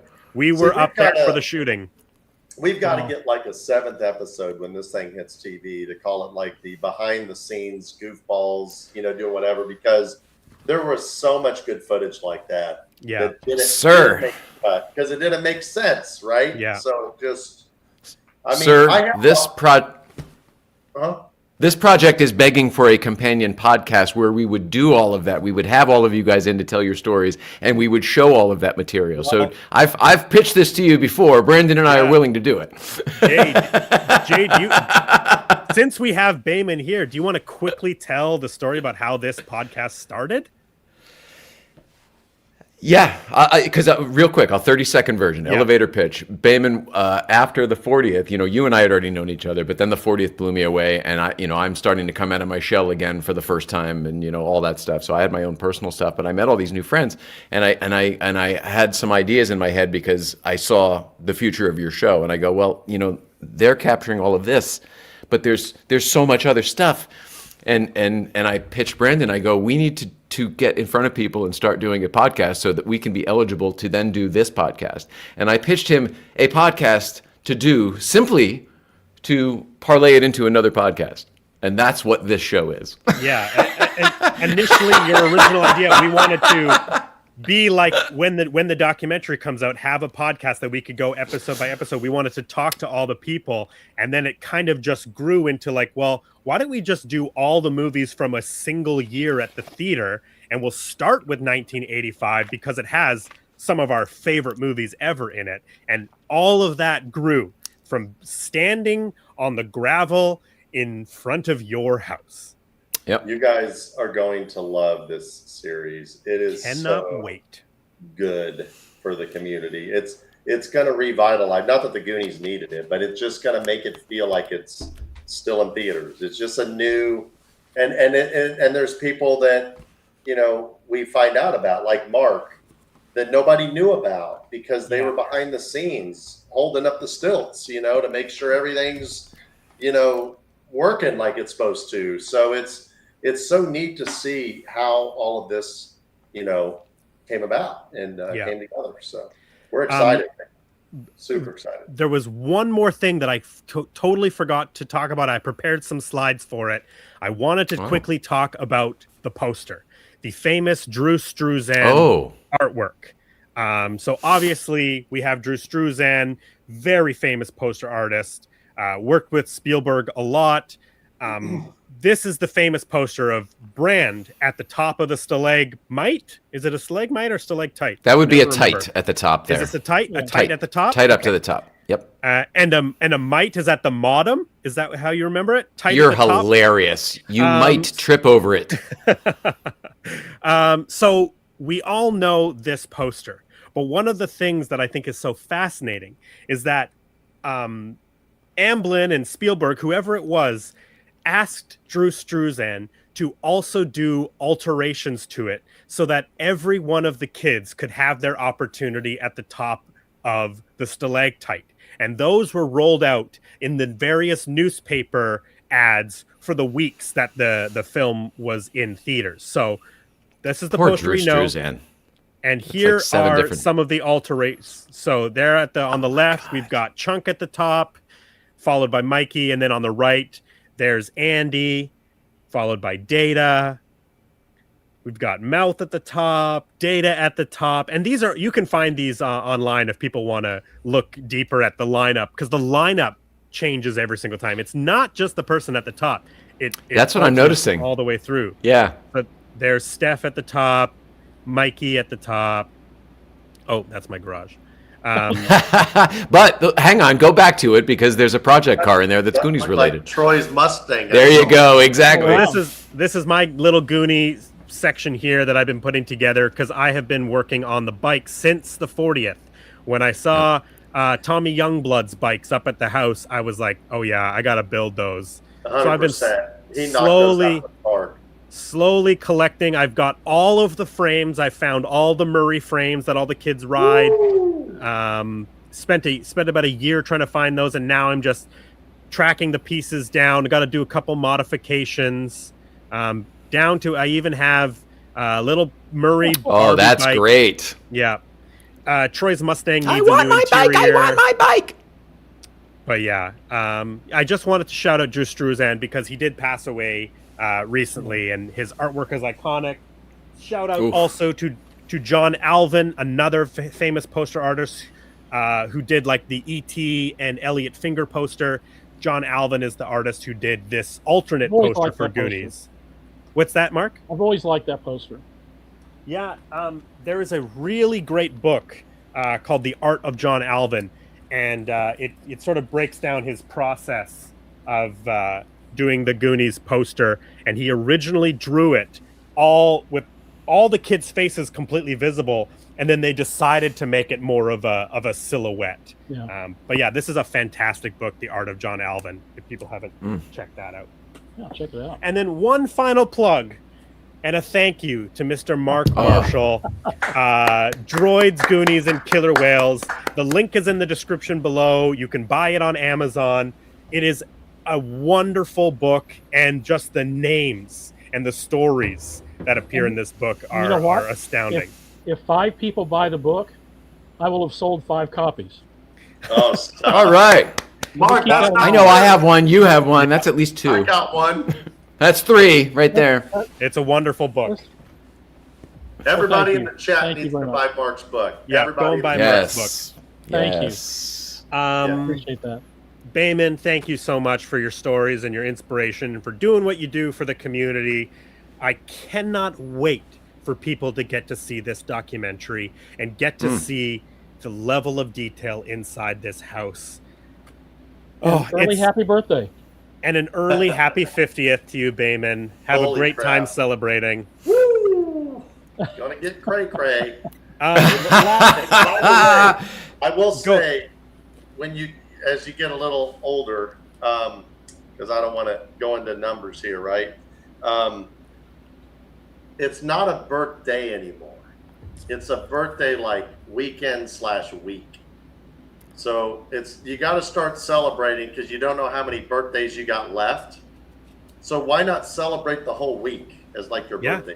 We're celebrating. I feel like for 50, you get the whole year. I feel like this is a year, man. This is a whole thing.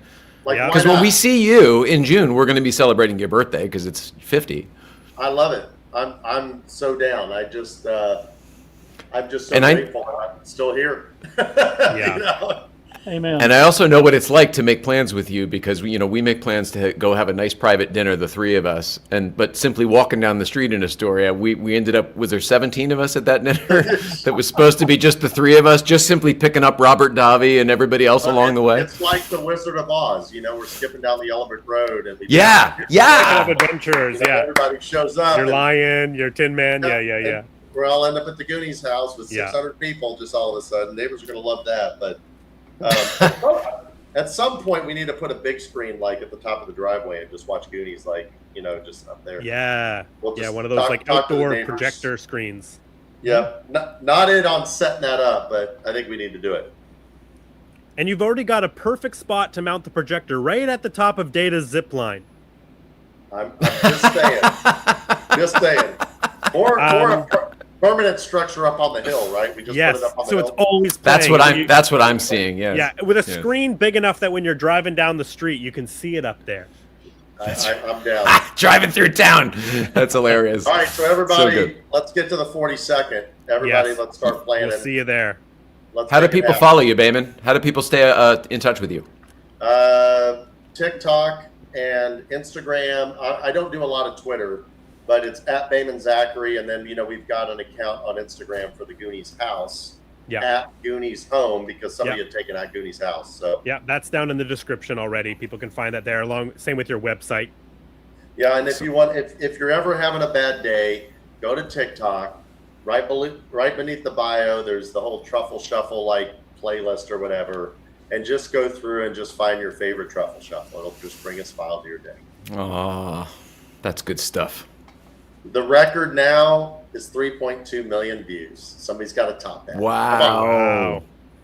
Mark, you got it, right? Next on the 42nd? Yeah, no. Listen, if I tried to do the Truffle Shuffle, I would throw out my back. All right, no Truffle Shuffle for Mark, but somebody's got to beat 3.2 million views.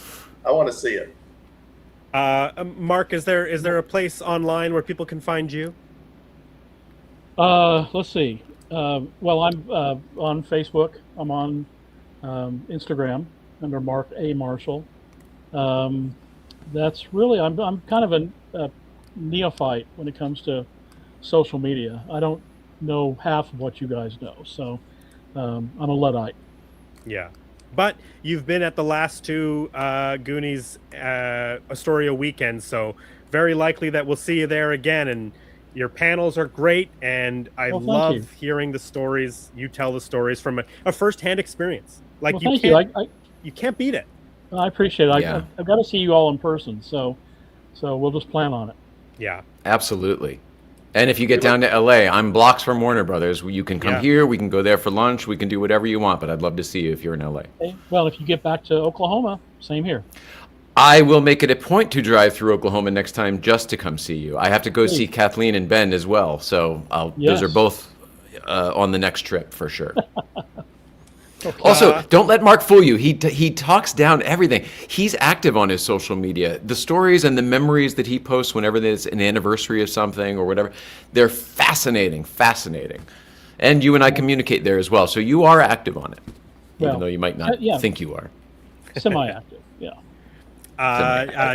Jay Ryan, where can people find you? Thank you, Brandon. Here I am. We found you. Sorry, I couldn't help it. I've been around too many comedians this week. Really, everybody is just kind of trying to play beat the joke. Porsche Life 111 is the main account. We did start a J Ryan 111 account because I need to have my name behind things. Late Night Playset is our little late night talk show that we do here from the original Letterman set.